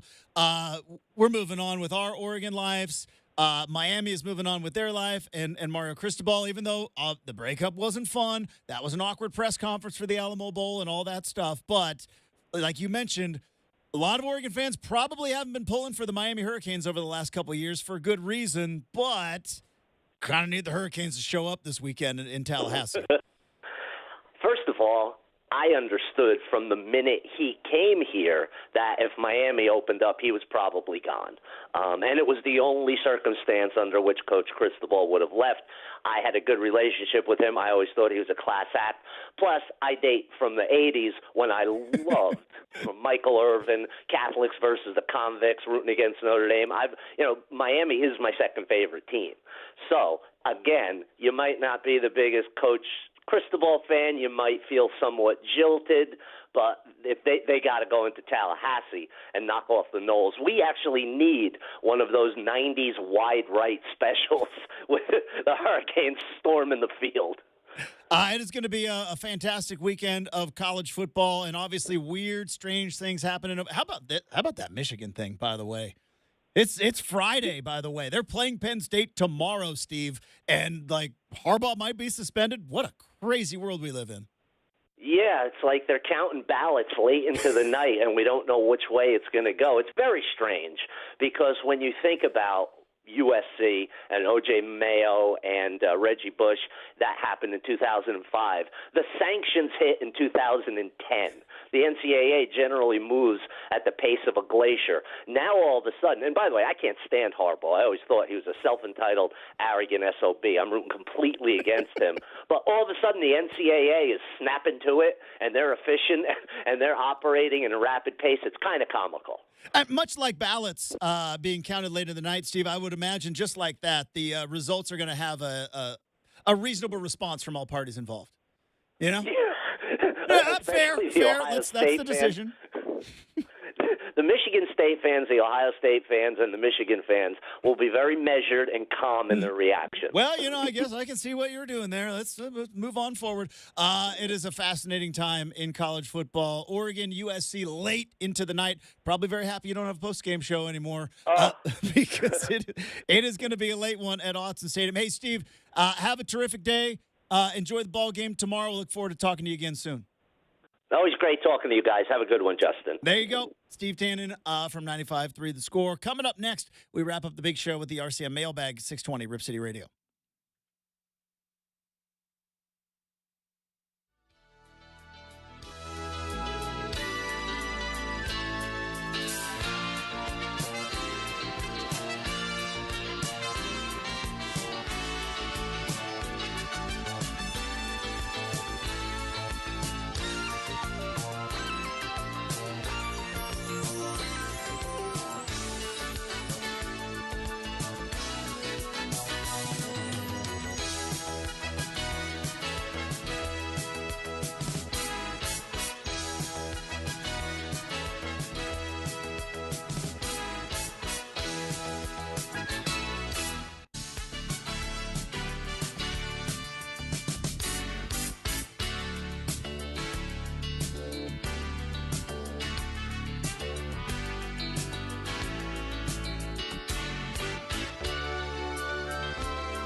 All right, let's wrap up the Big Friday show and get going into the weekend. I don't know why it's still funny to me, but on the X app, it's I think it's Daniel Craig introducing the. All right, so is The Weeknd a guy or is it it's just the guy, right? Yeah, the guy. He is The Weeknd. Abel Tesfaye is The Weeknd. That's his name. Okay. What's his name? Abel Tesfaye. That's a pretty cool name. I know, right? Yeah, it's not too but bad. But he's The Weeknd. But when he Correct. was on Saturday Night Live and Daniel Craig goes, ladies and gentlemen, The Weeknd. And it's like, Yeah. And they put it up every Friday on Twitter, and I'm like, that makes me happy. So let's get our weekend going right now with the RCM mailbag. It's time for the RCM mailbag. With any question, any topic, Justin can't duck the tough question. What do we have first? All right, Justin, firing up the big mailbag on a Friday. Let's see where we want to go. Would you rather have every meal you eat for the rest of your life be too spicy or too sweet? Oh, too spicy. Yeah, I agree. I do not have a sweet tooth. I do not have a hankering for dessert. As a matter of fact, I've always felt like desserts ruin a second meal. You know what I mean? Like, I could have 2 more slices of pizza or I could have a piece of pie. Like, give me the extra pizza. So you're definitely not one of those people who have their dessert first. No.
Kids as well, and then going over there, like, there's no toys. Yep. There's no candy. 100%. There's not, like, in the drawer. And then I had also an aunt who not only had kids, but she was a daycare provider. Oh, so she had everything. She had everything. Yeah, And so it was that aunt was probably more fun. guess to go why I over. went to Aunt Barb's more than I went to Aunt Pat's. But yeah, That's hilarious. I still like when we know that they're coming over, we'll go get snacks Okay. and yeah. get Have so- something to keep the kids happy. But yeah, I think we always keep like some because kids love Sprite. Oh, they like do. they all love Sprite. Yeah. So we Anything have some- bubbly and sweet, man. So we have Sprite in the fridge for the kids. And that's about it right now. I'm just like honestly, Justin. It's like you think about like a kid that maybe. Now, if adults come over to our house, any drink you want, I got it. It's probably true. I got a robot cocktail maker, and I got a beer fridge in the garage. Well, Sadly, kids come over. It's like, I think we got a Sprite in there, maybe. based on what you said earlier in the week, I know you've got plenty of wine bottles. I got some wine bottles. I did tell somebody in my personal life that this week and said my host bought 12 wine bottles At Costco. at Costco. It was and now, if I bought 12 wine bottles at Safeway, maybe, but it's a Costco. And Yeah. It's like Disneyland. It's different. What did they say? What was their response? Who was this you were talking to? Just family at the dinner table. All right. And, Say, yeah, Justin bought 12 wine bottles. Yeah, I can't remember the context, but I was like, yeah, man, Justin definitely stocks up at Costco, and they're like, this is the best place to do it. So, it might be on something there, Justin. The wine at our house, there's 3 tiers, right? There is the good stuff, which that is fancy guests, Then there is. See, that wouldn't be open if I came over, folks. Well, you don't like wine. I don't know. Oh, see, I'd crush rosé.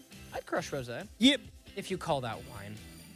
It is wine. It's very I good. But like, so we have observation. We got the good stuff that is like saving it. Then we have got like the everyday drinker, that's where you buy the 12 at a time, where it's like, I like rosé, time to settle though. in, have a glass of glass of red blend. And then there is the gift wine, which is, we got this here. You want it? Well done. All right. Is that it? We're wrapping up the show? Probably start your long wrap-up transition. 100%. Oh, man, it's going to be a fun weekend. Brendan's going to be down in Corvallis. I'm going to be down in Eugene, Oregon State, both very much in the Pac-12 mix. Blazers on Sunday, and, of course, you can check out all the action on Rip City Radio and go to the Rip City Radio YouTube page. Subscribe. Smash that subscribe button and check out all the stuff live on YouTube as well. Have a terrific weekend, everybody. Thanks to Steve Tannen. Thanks to super producer Brendan. Thanks to all of you. Talk to you on Monday morning.